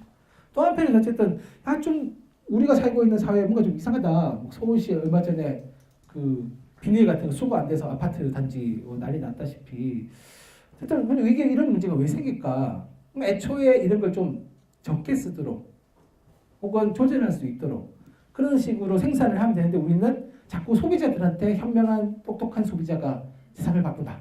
이렇게 얘기하면서 자꾸 소비자들한테 더 분리수거만 열심히 하고 우리가 더 에너지를 더 많이 써가지고 뭘 하도록 만드는데 사실 애초에 생산할 때부터 그럼 우리가 이걸 쉽게 할 수 있도록 고려한 생산을 하면 단가는 조금 더 들더라도 고려한 사회적인 가치를 고려한 생산을 하게 되면 이 생산하고 유통하고 소비하고 그 전까지 다 폐기했는데 이제 폐기가 아니라 재활용하고 순환할 수 있는 시스템을 만들 수 있는데 사실 지금까지는 그게 이제 안 되는 거죠. 또 마찬가지로 그런 고민이 드는 거죠. 그러면 그런 사회가 올 때까지 우리가 기다려야 되나? 근데 문제는 그런 사회가 좀 늦게 올 것 같고요. 그동안 우리는 계속 살아야 되기 때문에 지금부터라도 뭔가 좀 우리가 살아갈 수 있는 방법을 찾는 과정들이 필요하고 뭐 교육과 문화 좀 마찬가지 생각합니다. 되게 중앙집권화되고 획일적인 문화라고 생각합니다. 저 사실 지금도 그렇거든요. 전국 동시 지방선거 이게 되게 싫거든요. 왜 전국이 동시에 해야 돼? 그렇지 않습니까? 우리 지역에서 사람 뽑으면 새로 뽑았으면 보궐선거에서 뽑았으면 그럼 그 사람 4년 임기하면 되지. 꼭 전국이 다 맞추기 위해서 누구는 1년만 임기하고 다시 선거해야 되고 좀 그런 거는 별로 좋은 방식이 아닌 것 같고 전국의 학교가 다 비슷한 얼마 전에 제가 황당한 게 방배초등학교에서 그 학생이 인지됐잖아요. 그랬더니 저희 옥천군에 있는 초등학교가 문을 잠궈버렸어요. 그래서 왜 문을 잠궈냐? 우리 애 지금 1년 동안 계속 여기로 통학했는데 이거 막 잠그고 우리 저렇게 돌아가야 되는데 왜 그런가 학교에 전화해봤더니 학교 말이 교육청이 지침을 이렇게 내려왔대요. 그래서 문 2개만 열려고. 그래서 4개 있는 문 중에 뭘 2개 닫을까 하다 그냥 자기들은 그냥 정문하고 측문만 열고 나머지 다 폐쇄했다라고 얘기했거든요. 전화를 계속했죠. 그래서 지금은 요 문이 열렸어요. 근데 그런 거죠. 아주 편의적인 방식입니다. 교육청에서 공문 왔습니다. 이게 그냥 명분이에요. 아니 근데 교육청에 공문 왔는데 측문보다 후문을 더 많이 쓰는데 후문을 그럼 열고 측문을 조절하든지 해야 되는 거 아니에요? 했더니 그거는 저희 관리의 편의성 때문에 아니 관리는 행정 직원도 있고 선생님도 계시니까 조금 더 신경 써도 되지 않을까 했더니 그것도 규정상 이제 이게 돼가지고 저희가 이제 확 열받아서 지역신문에 찔러버렸거든요. 그래가지고 뭐냐면 되게 획일적인 거죠. 왜 서울에 있는 학교에서 문제가 발생하면 전국에 있는 초등학교 다 동일한 교육 관리 지침에 따라 움직여야 되는 거예요. 되게 황당한 거죠. 그러니까 뭐 그런 문제를 해결하면 이게 아니라 왜 그렇게 문제를 해결하려고 하는지 도저히 이해할 수가 없다. 그럼 어쨌든 그런 것들을 개선하기 위한 뭔가 삶의 방법들, 그러니까 그런 거죠. 그러니까 적어도 이렇게 저희가 살고 있는 인구 5만밖에 안 되는 군에서는 사실 별로 큰 사고라고 하는 게 뭐 인지극 이런 거 하기 되게 힘들거든요. 인지를 잡으면 저 집 누구 집 자식이고 누구 집 아버지 다 나오기 때문에 우리 동네에서 인지하면 진짜 대박 나거든요. 3대가 막 이렇게 욕먹이는 거기 때문에 인지는 잘 안 나는 거죠. 그럼 여기는 인지극에 대비하는 게 아니라 좀 다른 사고에 대비해야 되는 거죠. 술 먹고 추락사 이런 거 되게 많으시거든요. 낮에 음주하시고 막 농촌에서는 그러니까 이렇게 달고 트랙터 빠지고 그런 거를 우리가 대비해야지. 인질극에 대비하면 오히려 그 동네에서 그게 맞는 방식을 찾으면 되는 거죠. 근데 한국은 뭐냐면 경찰도 다 전국이 똑같습니다. 전국 경찰청에서 자 이번 달 며칠부터 며칠까지 음주운전 단속합니다. 전국이 다 단속하고 있어요. 그러니까 동네에서 막 싸움 납니다. 니 갑자기 왜 여기서 음주운전? 그러니까 주민들의 안전을 건강을 생각한 단속이 아니라 중앙정부의 중앙경찰서, 전국 경찰청에서 하라고 하니까 그냥 다 일방적으로 하니까 이제 주민들이 막 싸움하는 거예요. 그럼 좀 그런 방식 말고 주민들이 가지고 있는 문화와 역사와 그 지역에 맞는 기술을 가지고 있는 방식으로 하면 해결책이 달라질 수 있을 텐데 우리는 항상 그냥 다 공문 내려왔습니다. 뭐 행안부에서 지침이 내려왔습니다. 이러면 갑자기 다 안 되는 사회에 살고 있는 거예요. 뭔가 좀 민주적이지 않은 거죠. 그럼 이런 건 저는 어쨌든 깨부숴야 되는데 이제 어려우면 그런 거죠. 이걸 구조를 혼자 바꾸나 그렇지 않습니까? 여기 계신 분들도 아마 그런 고민들이 많으셔서 이제 구조를 바꾼다라고 하는 게 사실은 되게 어려운 작업이기도 한 거죠. 물론 뭐 저희가 작년 어쨌든 촛불이라고 한 걸 통해 가지고 대통령을 끄집어 내려봤고 국회를 압박해가지고 탄핵안을 가결시켜보긴 했지만 문제는 항상 계속 야 그럼 우리가 내 일상을 완전히 버리고 이렇게 가야 돼? 매주 토요일 이렇게 나가가지고 하면은 우리는 진짜 행복한 거야? 차라리 이사를 가는 게 낫지 않을까? 뭐 이제 이런 식의 생각이 드시는 거잖아요. 근데 어쨌든 저는 이사를 가도 전국은 다 비슷하다. 제가 부산 살다가 서울 살다가 용인 살다가 옥천으로 지금 살러 간 거거든요. 옥천 내려간 지가 4년 됐는데요. 옥천에 내려간 이유가 지나가는데 거기가 군청의 모토가 뭐였냐면 대한민국 자치 1번지 딱 돼 있는 거예요. 우와 여기는 뭐 되게 멋있다. 어떻게 군청의 모토가 대한민국 자치 1번지지? 그리고 어쨌든 그 여기 지역신문 주민들이 만든 지역신문 옥천신문이라는 데가 28년 된 지역신문사가 있습니다. 기자들이랑 좀 이제 예전에 가서 알거든요. 그래서 대한민국 자치 1번지를 표방하는 군청과 옥천신문이라고 한 지역신문이 있으면 되게 좋은 동네겠다. 이렇게 해서 딱 갔거든요. 근데 갔더니 군수님이 그러시더라고요. 그래서 여기 대한민국 어디 가나 되게 문제는 그냥 살기 쉽지 않더라. 아까 말씀 초등학교도 그렇더라. 이런 고민에 이제 빠지되다 보니까 생각하는 거죠. 그럼 어쨌든 어디 가나 행복할 수 없다면 행복할 수 없다는 아니죠. 어디 가나 알아서 문제를 해결해주지 않는다면 저희는 좀 품을 들 수밖에 없는 거고 품을 좀 덜 들이는 방법은 뭐냐면 저는 자기 문제를 계속 드러내는 거라고 생각을 합니다. 한국 사회에서 굉장히 나쁜 문화 중에 하나가 자꾸 개인의 문제를 네 문제라고 자꾸 얘기하는 거죠. 당신이 노력하지 않았던 거고 당신이 열심히 안 했던 거고 당신이 개인이 문제라고 생각하는데 사실 저는 그런 문제도 있겠죠. 하지만 저는 상당수의 문제는 내가 일자리를 못 구하는 게 내가 그만큼 노력하지 않을 수도 있겠지만 그냥 일자리가 없어서 못 구할 수 있는 거죠. 그럼 이거는 개인적인 문제의 노력이 아니라 사회가 같이 고민해야 되는 문제인데 우리 자꾸 내 문제를 그냥 네 문제만으로 생각하도록 만드는 문화가 있습니다. 저는 개인 문제를 사회화시키는 게 되게 중요하다고 생각합니다. 그러니까 내 문제지만 나처럼 생각하는 사람이 여러 명 있으면 그거는 우리 마을의 문제, 우리 지역의 문제여야 되는 거죠. 해결책을 찾아야 되는 거죠. 근데 나 혼자 그때까지 계속 찾으려면 이건 뭐 해야 되냐면 개인적인 방식 계속 써야 되는 거예요. 치안이 불안하네? 그럼 뭔가 전기축격기 살까? 아니면 우리 집에 세콤을 달아야 되나? 뭐 이런 고민들 하는데 근데 그런 방식으로 문제 해결 안 되는 거죠. 그렇다면 그 지역 자체를 우리가 밤에도 돌아다니기 쉽도록 하는 사실 저는 지금 옥천대가 되게 좋은지 서울보다 사람이 정말 없거든요. 제가 오늘 영등포역에서 기차를 타면 12시 5분에 옥천역이 떨어지는데요. 저희 집을 걸어서 한 15분 동안 걸어가는데요. 사람을 단 한 명도 만날 수 없습니다. 진짜 아무도 없어요. 근데 안 불안해요. 사람이 있으면 잘 더 불안할 것 같아요. 그렇지 않습니까? 밤길에 나와 한 명이 계속 간격을 일정도 유지하면서 뚜벅뚜벅 하고 있으면 저 사람 뭐지? 이렇게 해야 되는데 아무도 없으니까 굉장히 마음이 편해요. 맨날 다니는 길이니까 익숙하고 그리고 뭐 밤중에 무슨 이렇게 누가 나를 어떻게 하기 위해서 밤중에 누가 이렇게 죽으시고 앉아 있다. 되게 그 사람도 참 하려는 사람인 거죠. 누가 지나갈지 모르는데 그렇게 밤새도록 앉을 수도 있는데, 그러니까 이제 그런 게 불가능한 거죠. 그러니까 뭐냐면, 그런 문제들을 저는 뭐냐면 좀 같이 고민할 수 있는 사람들이 있으면 되게 사회적인 다 해결책들을 찾아갈 수 있는데, 근데 이건 뭐냐면 문제를 말하는 사람이 있어야 되는 거죠. 나 걸어가는데 좀 거기는 되게 불안하더라. 딱 몇 군데 지역은 포인트가 있지 않습니까? 여기 되게 으스스하고 되게 기분 나빠. 그럼 약간 그 포인트에 우리가 어떻게 할 건지에 대한 고민이 좀 필요한 거고 사실 그 문제를 우리가 드러내는 과정이 저는 되게 중요하다고 생각을 합니다. 내가 불편하다고 얘기해야지 되는 거죠. 아까 초등학교 그 문 닫는 것 제가 되게 불편하다고 얘기하고 막 친문 사이도 찌르고 그다음에 학부모들한테 야 이거 되게 불편하지 않냐라고 얘기하니까 결국 학교에서 공문위 해가지고 조사를 해봤대요. 그 문으로 출입하는 학생들이 몇 %인지 그랬더니 여기가 측문보다 훨씬 많으니까 아침 시간에만큼 개방하겠다. 예. 그렇게 나는 거는 뭐냐 하면 가만히 있었으면 안 했을 거잖아요. 그리고 그거는 우리만 아니라 27%가 거기로 등교하더라고요.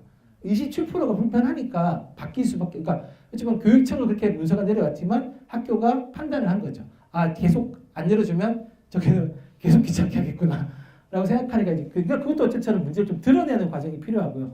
드러낼 때 어쨌든 나만 있는 게 아니라 우리가 굉장히 다른 사람들도 있는 거예요. 누군가는 야 학생들 안전이 되게 중요한데 문 2개로 하는 게 좋지 않아? 라고 생각하는 사람 저는 분명히 있을 거라고 생각하거든요.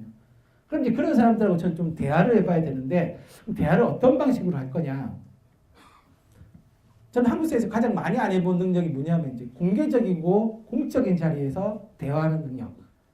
이거 우리한테 다 별로 없는 능력이라고 생각하면 저도 없고 왜냐하면 이거는 우리가 학습할 수 있는 시간적 여유가 별로 없었던 거고요. 저는 이거는 그냥 이게 말의 기술이 아니라고 생각합니다. 제가 그 마을이나 이런 데서 많은 분들하고 얘기하다 보면 그런 얘기 되게 많이 듣거든요. 저 사람은 나랑 가치도 되게 비슷하고 되게 좋은 사람인 줄 알았는데 아니었어. 그래서 많은 분들이 그냥 어떻게 그럴 수가 있어. 그런 얘기 하시거든요. 그럼 제가 뭐라고 얘기하냐면 원래 그분은 달랐을 거라고. 처음부터 굉장히 다른 사람이었는데 그냥 우리가 굉장히 비슷한 사실은 금성 목성 사람이었는데 우리 같은 금성인인지 알고 있었던 거지. 원래 애초에 두 분은 다른 몇 사람이었을 텐데요. 외계인이었을 텐데 얘기하면 근데 그때에서 이제 그분이 아니야 그럴 리가 없다고 그 사람 처음에는 내가 하는 말에 다 수긍하고 같이 얘기하고 수긍하신 거지. 그러니까 들어줬으니까 나랑 똑같이 생각한다고 얘기한 건데 그분은 그냥 끄덕끄덕을 그냥 끄덕끄덕 하실 수 있는 거 아니냐. 생각은 달라도. 근데 끄덕끄덕 했다고 해서 이 사람은 모든 걸 나와 일치하는 사람이다. 그래서 내가 하는 모든 걸 지지해주고 하면 무슨 내가 애인도 아닌데 애인도 모든 걸 지지하기 힘든데 어떻게 그걸 하냐. 우리가 무슨 뭐 사랑의 공동체를 만들려고 했던 거냐. 그건 아니지 않냐. 그러니까 그건 뭐냐면 타인의 얘기를 대화라고 하는 거는 언어를 주고받는 건데 우리는 항상 어떤 방식으로 하냐면 설득하는 거를 대화라고 배워왔던 거죠. 그러니까 상대방한테는 뭐냐면 우리는 뭐냐 하면 대화라고 하면서 열심히 일방적인 얘기를 했던 겁니다. 그리고 일방적인 얘기하면서 내 얘기 끄덕끄덕 하는 사람이 있어. 아, 저 사람 우리 편. 우리 편을 이렇게 만들어놨는데 어느 순간 이 사람이 안 끄덕끄덕 하니까 이제 우리 편 아닌가 봐. 이렇게 쳐내고 그래서 우리의 마을은 이만큼 되는 범주였다가 쳐내고 관계가 깊어질수록 쳐내면 나중에 이 정도 되는 사람들만 남아가지고 역시 우리는 한 편이었어. 라고 하는 이제 그런 느낌을 받으시는 거죠. 근데 저는 사실 그런 거 되게 위험하다고 생각하거든요. 왜냐하면 시간이 흐르면 흐를수록 소수화되는 것도 위험하지만 다른 사람이 이 무리에 절대로 못 들어갑니다. 그 서로의 언어가 유통되는 딱 그 관계망이 생기는 거죠. 그러면 저는 그 관계에는 그 내부에 있는 사람들은 나쁘지 않죠. 하지만 우리가 자기의 문제를 사회화시키려면 다른 사람이 가지고 있는 문제를 들어봐야 되는데 나는 계속 내 문제만 얘기해. 그리고 내 문제에 대해 동의할 사람을 찾아. 그럼 결국 뭐냐면 다른 사람도 아 쟤는 지 얘기만 하는구나. 내 얘기에 대해서 내 문제에 대해서 전혀 관심이 없구나. 그럼 이제 연대를 안 하게 되는 거죠. 그래서 어떻게 될까요? 그 다음 단계는 대화를 잃어버립니다. 서로 말을 하지 않게 되는 거죠. 가볍게 만나면 가볍게 목례는 합니다. 하지만 깊은 대화는 안 하게 되는 거죠. 그렇게 대화를 계속 안 하다 보면 어떻게 될까요? 사람이 좀비가 되어갑니다. 뭐만 남을까요? 욕망만 남습니다. 우리는 그래서 열심히 맛집을 찾는 거죠. 맛집을 찾아다니면서 저의 욕망을 챙겨줄 수 있는 사회적인 관계는 피곤해. 역시 나의 욕망을 풀어줄 수 있는 그런 맛있는 음식. 저희가 좋아하는 영화인데요. 원바디스라는 영화인데요. 좀비의 가장 큰 특징이 뭘까요?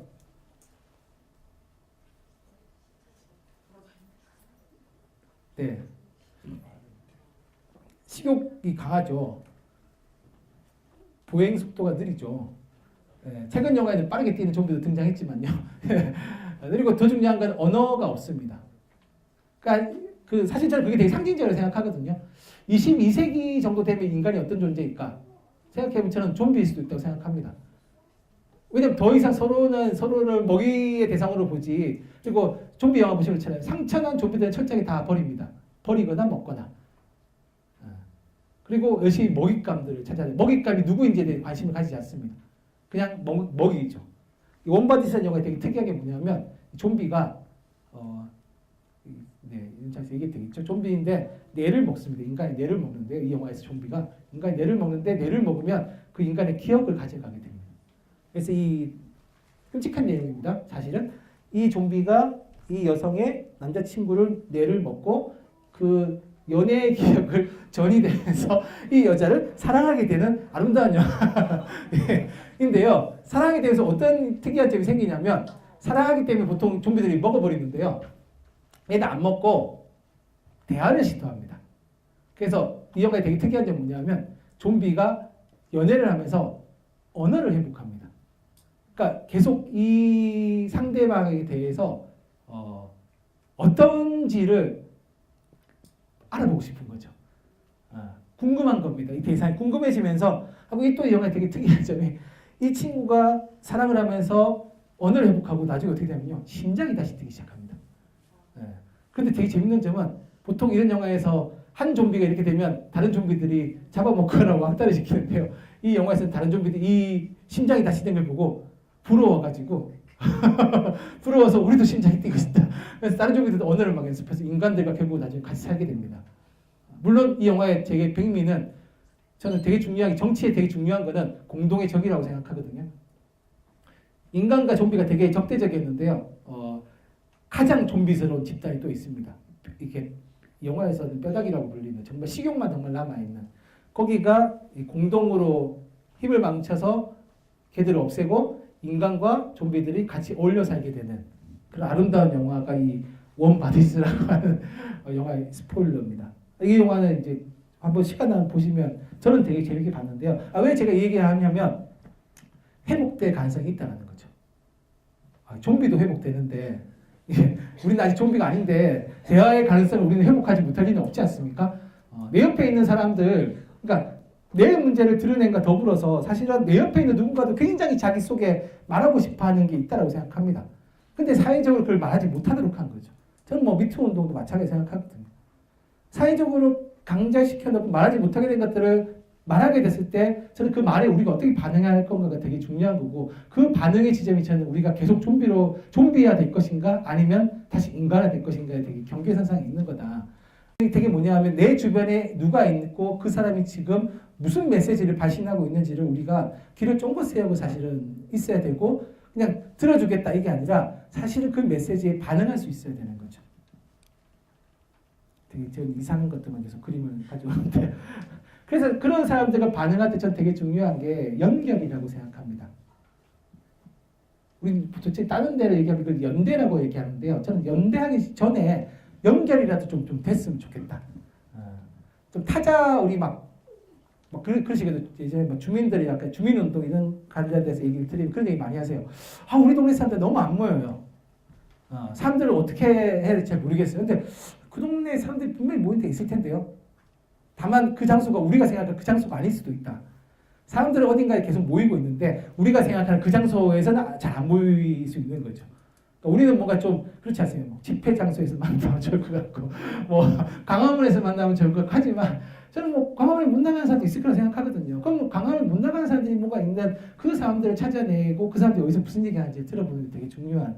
그러니까 타자들도 뭐냐 하면 내 동선에 걸리지 않는다고 해서 아무도 안 만나는 게 아니라 내 동선에 걸리지 않는 사람들도 어딘가에서 만나고 있을 텐데 그럼 그 사람들이 어디서 만나고 있고 그 만남의 장소에서 뭘 하고 있는지를 저는 파악해보는 그러니까 이쪽에 연결될 수 있는 접점들을 찾아보는 작업들이 되게 중요하다고 생각합니다. 그러니까 민주주의 얘기할 때 우리가 많이 생각하는 게 뭐냐 우리끼리 모여가지고 민주주의 잘해보자 이렇게 얘기하는데 저는 그런 민주주의는 없다고 생각하거든요. 그러니까 그거는 그냥 우리끼리 잘 사는 거지 민주주의는 아닌 거죠. 그리고 우리와 다르게 살고 있는 사람들이 어떻게 생각하고 있는지를 저는 찾아가는 과정들이 되게 필요하다고 생각합니다. 심지어 요즘 서울시도 찾아가는 동복지센터 하는데 왜 우리는 안 찾아갈까? 왜 우리는 계속 판을 깔아놓고 오라 해놓고 안 오면 이제 막 그런 거죠. 사람들이 되게 관심도 없고 자기 일에만 관심이 많고 맨날 바쁘다 그러고 근데 제가 볼 때는 바쁘기도 사실일 거고 관심이 없는 것도 사실일 텐데 그럼 왜 꼭 우리가 생각하는 형태의 장을 깔아놓고 오라고 얘기해야 되는 거냐. 오히려 저는 그 사람들이 있는 장에다 들어가 보는 것도 되게 필요하다. 그리고 실제로 거기서 무슨 얘기들이 오가고 있는지를 저는 접하는 것이 되게 중요하다고 생각합니다. 그리고 지금 또 이렇게 연결되어 또 우리가 많이 하는 게 첫 번째로 하는 게 막 그래서 이제 우리도 조직을 만들어 볼까요? 우리도 뭔가 이렇게 만난 것도 인연인데 한번 조직을 만들어 봅시다. 이렇게 해가지고 또 한국은 이렇게 조직을 만들고 난 뒤에 굉장히 빨리 예산되고 그러시잖아요. 조직 만들고 되게 힘든데 해체된 건 되게 빨라요. 왜냐하면 조직을 만드는 데까지는 되게 여유가 있는데 조직이 만들어지고 나면 항상 뭐 모든 조직이 가지고 있는 숙명이 한국은 비슷한 조직 구조를 만들어서 비슷한 조직 구조 안에 핵심에 들어가 있는 사람하고 핵심 밖에 있는 사람하고 갈리게 돼 있는 구조를 가집니다. 그래서 뭉쳐져 있는데 우리가 여기 좀 시간이 지나면 우리가 왜 같이 하고 있는지 더 분명해져야 되는데 시간이 지나면 우리가 왜 같이 하는지 잘 모르겠다는 생각이 계속 드는 거예요. 우리 왜 만났지? 그러니까 시간이 흐르면 더 관계망이 다져지는 게 아니라 시간이 흐르면 관계망이 계속 애매해지는 형태를 거치게 됩니다. 그럼 뭐냐면 우리가 조직은 만들었지만 조직을 어떻게 운영할 건지에 대한 또 우리의 경험치가 되게 낮은 거죠. 그러니까 항상 조직을 운영해 본 사람 중심으로 조직을 운영하는 문제들이 또 있다고 생각합니다. 그래서 그냥 뭐냐면 뭉쳐져 있는 거죠. 근데 또 무슨 외부적인 자극이 가해지면 와르르 쉽게 무너지는 그런 것들이 우리가 가지고 있는 일상 속에서의 뭔가 힘이라고 하는 것들. 그러니까 우리가 힘이 없는 게 아니라 힘은 있는데 그 힘을 조직화해내고 그 힘을 써볼 수 있는 과정들을 잘 제대로 못 만들어내는 것들이 많다라고 생각합니다. 그리고 특히나 또 조직 내에서 그러니까 우리는 자꾸 제가 딴 데 모임 가서 그런 얘기들 많이 하는데 아니 왜 갈등하는 거 되게 싫어하냐. 갈등은 되게 필수적인 거라고. 물론 되게 짜증나고 힘들고 좀 이런 것까지 안 했으면 좋겠다 생각하지만 이미 드러날 수밖에 없는 갈등이라면 그걸 어떻게 내부적으로 조정할 건지 그리고 때로는 이해관계가 첨예하게 대립한다면 그걸 어떻게 협상하게 하고 중재하게 할까. 우리 되게 협상 이렇게 얘기하면 되게 사악한 단어라고 생각하는데 사실 협상은 되게 좋은 말이지 않습니까? 서로가 뭘 요구하는지를 충분히 잘 협상하고 중재하고 되게 중요한데 그런 것들을 저는 기르는 게 되게 필요한데 그래서 우리는 보면 그런 것들 되게 불필요하다고 생각합니다. 우리는 선명하게 가야지. 우리는 불의와 타협하지 않는다. 우리는 이렇게 하다 보면 결국 보면 또 이제 타협하지 않는 소수만 딱 남고 타협을 좋아하는 저 같은 사람들은 딱 경계선상에서 이제 지켜보게만 딱 되는 거죠. 그래서 저는 그런 것도 우리 내부에서 이렇게 다른 데 사실 저는 뭐냐면 이런 갈등 관계를 통해 가지고 우리가 가지고 있는 힘이 더 강해진다고 생각하거든요. 그런 걸 제가 또 어디서 배웠냐면 기생수라고 하는 일본 만화가 있는데 외계에 있는 생명체가 인간의 몸을 기생하면서 뭐 이렇게 된 되게 기이한 만화 스토리입니다. 근데 이 기생수가 뭐냐면 또이도 그런데요. 제가 꼭 뇌에 집착이 있는 건 아닌데 외계 생명체가 들어와서 인간의 뇌를 잡아 먹어서 인간을 숙주화시키는 게 갑자기 여기 떠올려서 제가 뇌에 관심이 많거든요. 숙주화시키는 만화인데요. 이 만화 주인공은 서로가 일정 정도 룰을 만들어서 그러니까 이 외계 생명체는 너의 뇌를 잡아먹지 않을게 라게 하고 인간도 이제 외계 생명체가 싫으니까 이제 팔을 잘라내서라도 이게 분리시키려고 하는데 안 할게라고 하면서 마지막에 또 엄청난 둘의 힘이 합쳐지면서 엄청난 능력을 발휘해서 외계에서 인간을 잡아먹은 생명체들을 다 이렇게 무찌른다는 아름다운 스토리인데요. 왜냐하면 제가 이 얘기 왜 드리냐면 그런 얘기 드릴 때가 있거든요. 그러니까 저희가 뭔가 일상 속에서 조직된 힘을 만든다고 할 때 가지게 되는 되게 저는 그 딜레마가 뭐냐면 비슷한 사람들이 조직된 힘을 만들면 제가 볼 때 그 힘은 별로 안 크다고 생각하거든요. 왜냐하면 비슷하기 때문에 다 똑같은 능력치를 또 비슷한 능력을 가진 사람들이 모여 있으면 저는 그 능력은 상대가 봤을 때 별로 안 무서운 능력인 거죠. 근데 되게 이상하게 다른 사람들이 모여가지고 뭔가 쿵짝쿵짝 서로가 없는 것들을 채워주는 관계가 있으면 이건 제가 볼 때 상대방한테 좀 약간 이상한 왠지 모를 두려움을 주는 관계인 거죠. 그러니까 가령 그런 거죠. 그러니까 이제 보면 이렇게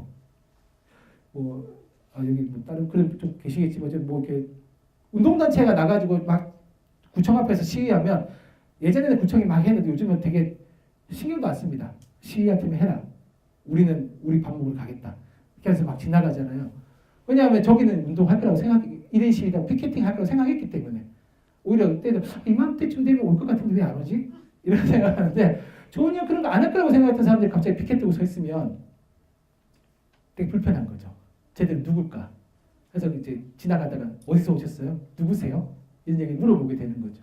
근데 물어봤는데 이 사람이 한 명이 아니라 그 다음 날 또 다른 사람이 오고 누가 오고 이렇게 얘기하면 아까 이제 군청은 우리가 한 번도 대적해보지 못한 상대를 만난 것 같다라고 하는 두려움에 떨게 됩니다. 실제로 제가 볼 때는 그런 게 있어요. 그럼 사실 이게 다양한 사람들이 모여 있을 때 힘이 살아나는데 우리는 비슷한 사람들이 모여 있으니까 비슷한 능력치들만 가지고 그 능력치들이 서로 경쟁하는 거죠. 서로 막 싸웁니다. 내가 더 잘난 것 같아. 뭐 이렇게. 왜냐하면 서로 비슷하기 때문에 서로의 능력이 너무 잘 보이는 거죠. 사실은 다른 사람들을 섞어 놓으면 그런 것들이 상쇄되는 면들이 있거든요. 그러니까 뭐냐면 우리가 일상 속에서 우리가 민주주의가 되게 어렵고 안 된다고 얘기하는데 저는 뭐냐면 우리 스스로가 그런 민주주의가 잘 안 될 수 있는 조건들을 우리가 계속 깔아놓고 있는 거죠. 그러니까 앞서 말하는 것처럼 삼국사회가 되게 문제다라고 막 하는데 정작 우리도 보면 이런 문제들이 우리 속에 내부적으로 이식되어 있습니다. 우리도 그런 문제들을 우리 일상생활 속에서 동일하게 반복하고 있는데 우리는 마치 그 속에서 벗어나 있는 것처럼 생각하고 그거는 우리가 가지고 있는 문제가 아니라고 생각하는 거죠. 저는 사실 그런 문제들이 우리 일상 속에 다 있다고 생각하거든요. 그러면 사실 그걸 어떻게 바꿀 건가에 대한 우리의 고민이 필요한데 그런 것들에 대해서는 우리는 어느 순간 잘 말하지 않게 되는 부분이 있다고 생각합니다. 풀뿌리 민주주의라고 하는 이야기가 저는 어려운 얘기가 아니라 단순하다고 생각합니다. 말할 수 있는 사람들이 계속 말하는 게 민주주의가 아니라 그동안 말하지 못했던 사람들이 말을 할 수 있고 그 사람들이 뭔가 결정을 내릴 수 있도록 하고 우리의 일상의 속도라고 하는 게 그 사람들 속에 맞춰져야 되는 게 좀 중요하다고 생각합니다. 한국 사회가 왜 맨날 성인 남성의 보행 속도에 맞게끔 도시가 설계되어 있어요? 서울시가 가진 전 대표적이라고 생각합니다. 왜 우리는 우리의 속도에 맞춰서 하지 못할까?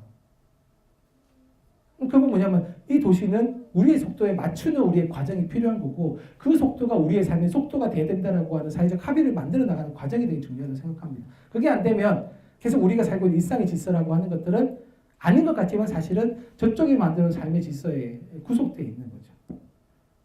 우리가 주말마다 촛불 집회를 나갔지만 저쪽에서 별로 어느 순간 되게 무서워하지 않는 이유는 주중에는 돌아가서 일할 거라고 생각하기 때문인 거죠. 자기 직장을 안 나오면서까지 이 사람들이 길거리에 나와서 반응하지 않을 거라고 생각하기 때문에 우리가 권력을 잡으면 안심하고 돌아가서 일하세요라고 얘기하는 거죠. 근데 저는 안심하고 돌아가서 일할 수 있는 사회는 없다라고 생각합니다.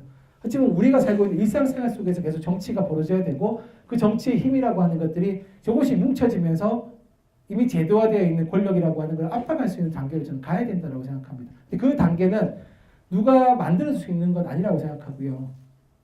여기 계신 이제 분들이 같이 만들어야 되는 힘이라고 생각합니다. 되게 뭐 이거는 맞는 얘기지 당연히 그렇지 뭐 이렇게 이제 생각하실 수도 있겠지만 사실은 그거를 조직해 나가는 과정들이 되게 지난하지만 그 힘이 뭉쳐졌을 때 저는 가지게 되는 힘도 우리가 생각하고 있는 것보다 훨씬 강할 거라고 생각을 합니다. 그래서 쉬운 것 같지만 사실은 쉬운 것 같고 너무 일상적인 것 같지만 사실 그거에 대해서 한번 질문을 던져보고 그 속에서 우리가 어떤 해답은 아닐지라도 우리가 가질 수 있는 공통의 질문들을 만들어낼 거냐. 영등포구에서 어떻게 영등포구에 살고 있는 사람들이 가지고 있는 공통의 문제를 찾아내고 그 공통의 문제를 드러내고 그 공통의 문제를 가진 사람들이 어디에서 지금 무엇을 하고 있는지를 우리가 잡아내고 그 사람들과 어떻게 대화하고 그 사람들을 어떻게 우리가 묶어내고 그 묶어낸 힘이라고 하는 것 속에서 비슷한 사람들이 가지고 있는 능력치가 아니라 각자가 가지고 있는 고유한 능력치라고 하는 것들을 우리가 연결시킬 수 있을 거냐. 사실 그런 건 전 되게 여러 가지라고 생각하고 아까 나눠주셨던 이 서부관서 지하와 같은 것도 그런 문제일 수 있는 거죠. 그 환기구 인근 주변의 문제인 것 같지만 사실 제가 볼 때는 뭐 나온 공기가 어디로 갑자기 매연이 사라지는 게 아니라면 결국 그거는 그 지역 주변의 인근 주민들한테 다 동일하게 영향을 미칠 수밖에 없는 거고 그걸 그냥 반경 몇 킬로로 해서 누군가를 끊어서 가두려고 할 겁니다. 가까이 반경 몇 미터는 되게 뭐하고 그러면서 여기 반경 몇 미터 내는 뭔가 또 직접적인 보상이나 뭐 이런 것들 얘기하고 나머지 미터 사람들은 또 이제 마치 다른 것처럼 근데 사실은 저는 같은 거라고 생각하거든요. 그럼 그 가르려고 하는 사람들한테 우리가 어떻게 같은 사람이다라고 하는 것들을 설명해 낼 거냐 그런 것들을 연습해 나가는 과정들이 지금 우리의 민주주의인 거고 그런 민주주의가 잘 되면 저는 뭐 구청이 아까 이제 반대로 되면 그렇겠죠. 저는 마을이라고 하는 게 변해 있으면 대통령이 누가 되든 국회의원이 누가 되든 시장이 누가 되든 구청장이 누가 되든 잘 마음대로 못할 거라고 생각합니다. 그러니까 질문이 보면 대통령이 바뀌면 우리 마을이 바뀔까가 아니라 우리 마을이 바뀌면 사실은 누가 되든지 간에 조금은 다른 식의 힘의 관계가 생기는 거다. 그럼 우리한테 중요한 거는 외부의 사람이 누가 되는지 바꾸는 것도 우리가 그걸 포기하자가 아니라 대통령이 누가 되고 국회에 누가 되고 되게 중요하지만 또 한편에서 되게 중요한 과제는 내가 살고 있는 지역 속에서 어떻게 다른 관계들을 만들어낼 거냐. 지금까지 나한테 익숙해 있던 관계가 아니라 조금은 다른 이질적인 관계 속에서 우리의 공통의 목소리를 모아낼 거냐. 그런 것들을 만들어 나가는 과정들이 아마 우리한테 제일 중요하지 않을까. 네, 그렇습니다. 그래서 제가 좋아하는 도토리지만 결국 저런 것들이 많이 모여 있을 때 떡갈나무 혁명을 만들어 간다라고 하는 것들 생각하면 우리 하나하나가 어떤 식의 마음을 가지고 움직일 때 세상은 조금씩 바뀔 수 있지 않을까라는 생각을 합니다. 네, 너무 뻔한 얘기를 반복적으로 드린 것 같아서 죄송하고요. 네, 제 혼자 이렇게 막 떠드는 시간을 이 정도로 정리하면 어떨까 싶습니다. 네, 고맙습니다. 저는 지금 사단법인 영등포마을 이사장 맡고 있는 이용희라고 합니다. 반갑습니다.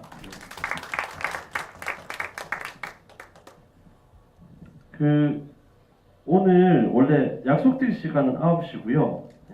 저는 오늘 오신 분들이 좀 질문이라든가 뭐 이런 부분이 분명히 있을 거라고 생각해서 미리 좀 질문 시간을 가지면 어떨까 이런 생각이 들고요. 그리고 좀 질문과 답이 끝나면은 오늘 오실 때 저희들이 이제 앞에서 뭐 나눠드린 게 몇 가지 있습니다. 하나는 그 서부 간선도로 관련된 거고요. 두 번째는 그 조선 선제 유통 물류센터 관련된 거고요. 세 번째 분은 안 오셨어요. 세 번째는 그 최근에 그 역세권 임대주택 때문에 현수막이 많이 걸리고 있습니다. 그래서 그걸 제가 부탁드렸던 이유는 우리가 동네에 살면서 이런 얘기를 막 얘기하고 싶은 분이 분명히 계시는데 들어볼 수 있는 방법이라든가 그 당사자를 만날 수 있는 방법이 생각보다 굉장히 없더라고요. 그래서 오늘 어차피 오시는 김에 이거를 좀 나눠드렸습니다. 그래서 일단 요거는 좀 뒤에 진행을 하고 오늘 진행하신 하승우 쌤한테 이렇게 개인적으로 이렇게 질문, 오늘 강의에서 궁금한 점 이런 시간을 좀 갖도록 하겠습니다. 혹시 질문 있으신 분? 네, 마이크가 가겠습니다.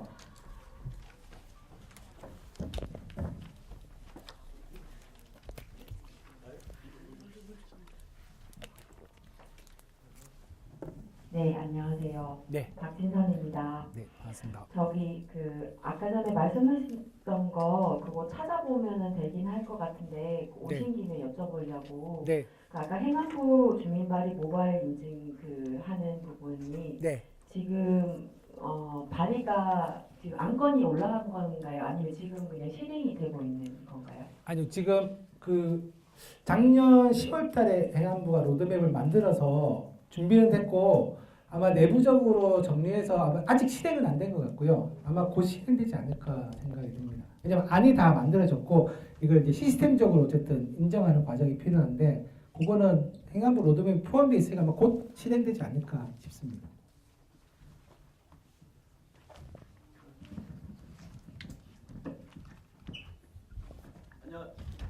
안녕하세요. 반갑습니다.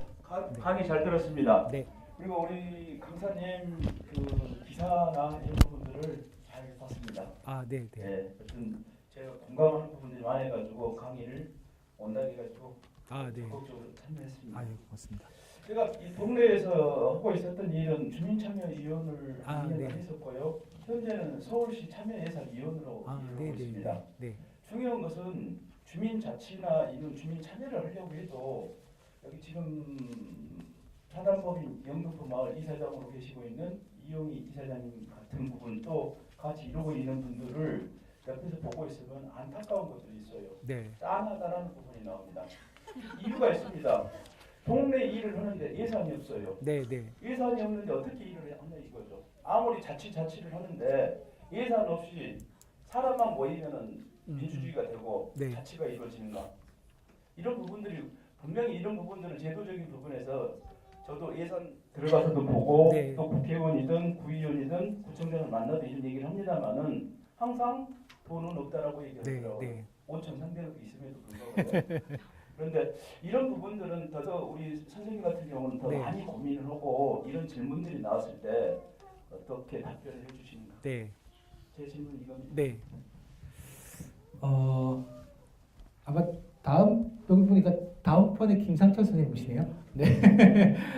김 선생님도 아마 뭐 고민이 많으실 까 생각하는데 제가 약간 가지고 있는 약간 문제의식이 뭐냐 그런 게 있습니다. 그러니까 1990년대 말 2000년 초반에 굉장히 많이 지역에서 일어났던 운동이 뭐냐 하면 두 가지라고 저는 생각하는 하나가 판공비 공개 운동이라고 해서 이제 단체장 업무 추진비 공개하는 게 있었고 또 하나가 뭐냐면 예산 감시 운동이었습니다. 근데 이게 2000년대 말 되면 어떻게 가냐면 이게 주민참여 예산으로 바뀝니다. 근데 이게 아까 저는 흥미롭다고 해야 될지 뭐라고 잘 모르겠는데요. 그러면서 지역에서 예산 감시 운동이 약간 한 템포 사라져 버렸어요. 제가 지난달에 다른 일 때문에 구로구에서 이번에 구로구에 예산을 감시하는 단체가 만들어진다 그래가지고 예산 감시하는 단체가 갑자기 이 올드 패션인데 왜 만들어졌어요? 가봤더니 구로구 예산서를 이렇게 봤는데요. 저는 깜짝 놀랐습니다. 저는 서울시는 참여 예산제도 하고 이래서 이제 서울시는 대충 예산이 제대로 편성되겠지, 예산 잘 쓰겠지 했는데 그러고 봤더니 예산 이렇게 쓰고 있네. 예산에서 문제점들이 좀 보이더라고요. 그러니까 그게 뭐냐면 구로구에서 예산 감시를 안 한 건가 했더니 그러니까 그 단체가 그래서 우리가 이 단체가 만들어지는 거라고. 심지어 예전에는 단체장 업무팀에서 지금은 시 구의회 의장, 구의회 부의장, 구의회 상임위원장까지도 업무추진비 다 쓰거든요. 근데 정작 뭐냐면 업무추진비 규모는 늘어났는데 업무추진비를 감시하는 사람은 별로 없고요. 시의 예산은 그러니까 구의 예산도 계속 늘어났는데 정작 구청장과 구가 어떻게 예산을 쓰고 있는지를 감시하는 사람들이 약간 줄어들었고 제가 볼 때 뭐냐면 구의 예산을 같이 쓰는 사람들은 늘어났습니다. 그래서 약간 뭐냐면 지역사회에서 예산에 대해서 그러니까 그런 거죠. 예산에 대해서 구 예산, 구정 예산이 문제 있습니다 이렇게 얘기하면 까칠하게 왜 우리 예산 부족하고 어려운 거 알잖아. 약간 이렇게 하면서 예산 감시 운동이 너무 많이 줄어드니까 어떤 면에서 그런 거죠.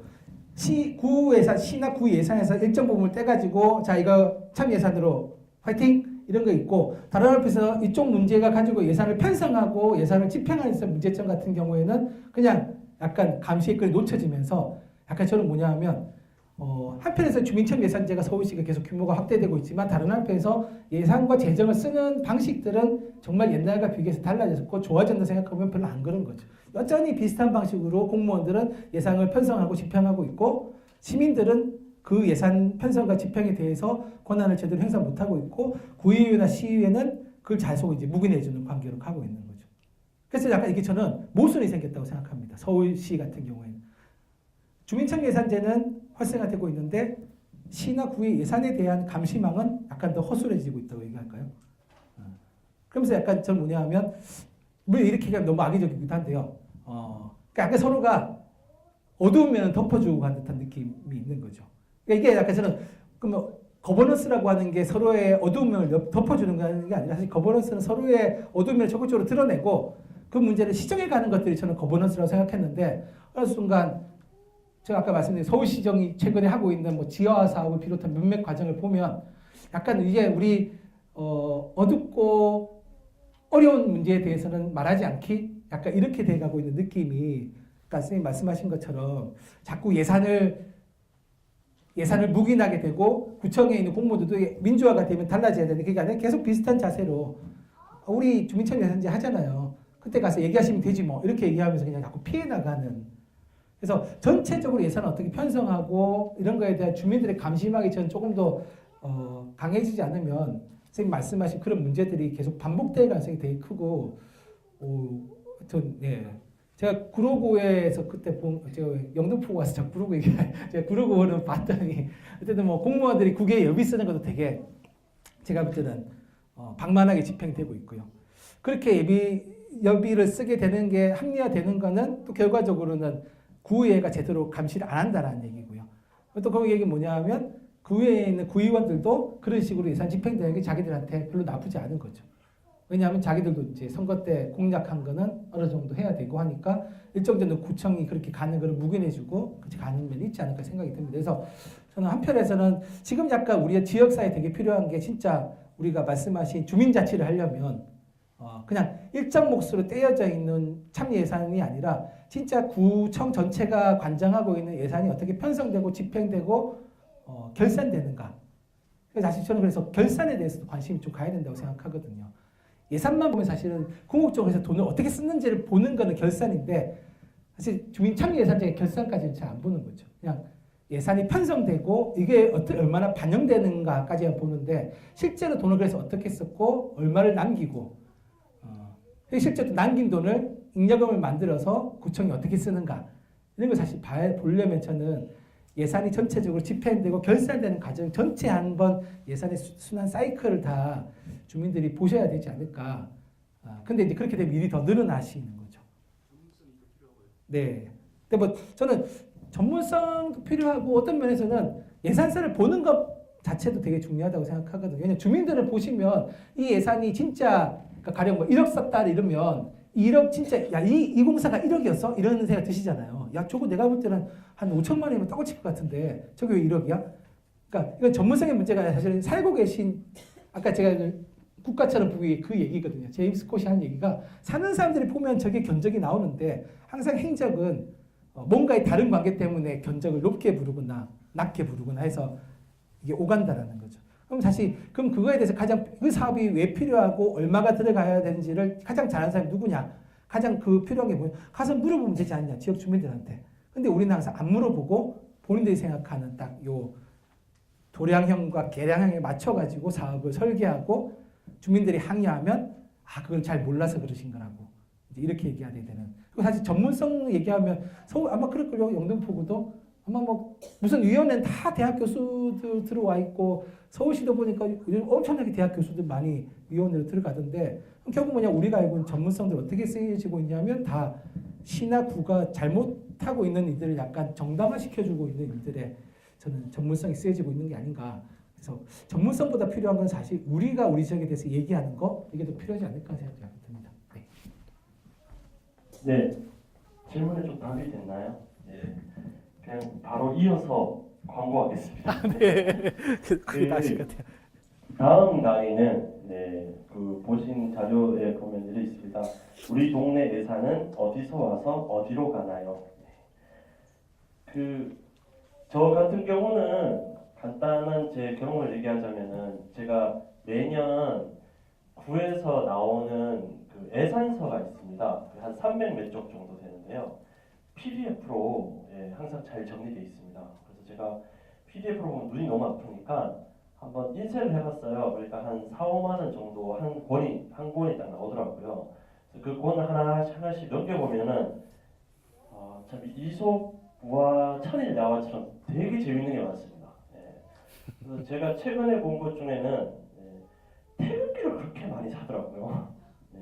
그래서 어제 다음 강의에 오셔서 그 예산을 보는 간단한 방법부터 그리고 또 우리 예산이라고 생각하는 예산 있지 않습니까? 뭐 이렇게 어떤 활동을 할 때 이거 나랑 관련 있는 예산인데 이런 부분이 어떻게 찾는 법까지 좀 얘기해서 그게 진짜 잘 집행되고 또 민주적으로 잘 하고 있는가 이거를 한번 이렇게 볼 수 있는 어떤 그런 시간이 될 것 같아요. 그래서 오늘 오신 분들 중에서 꼭 이 강 들어보시라.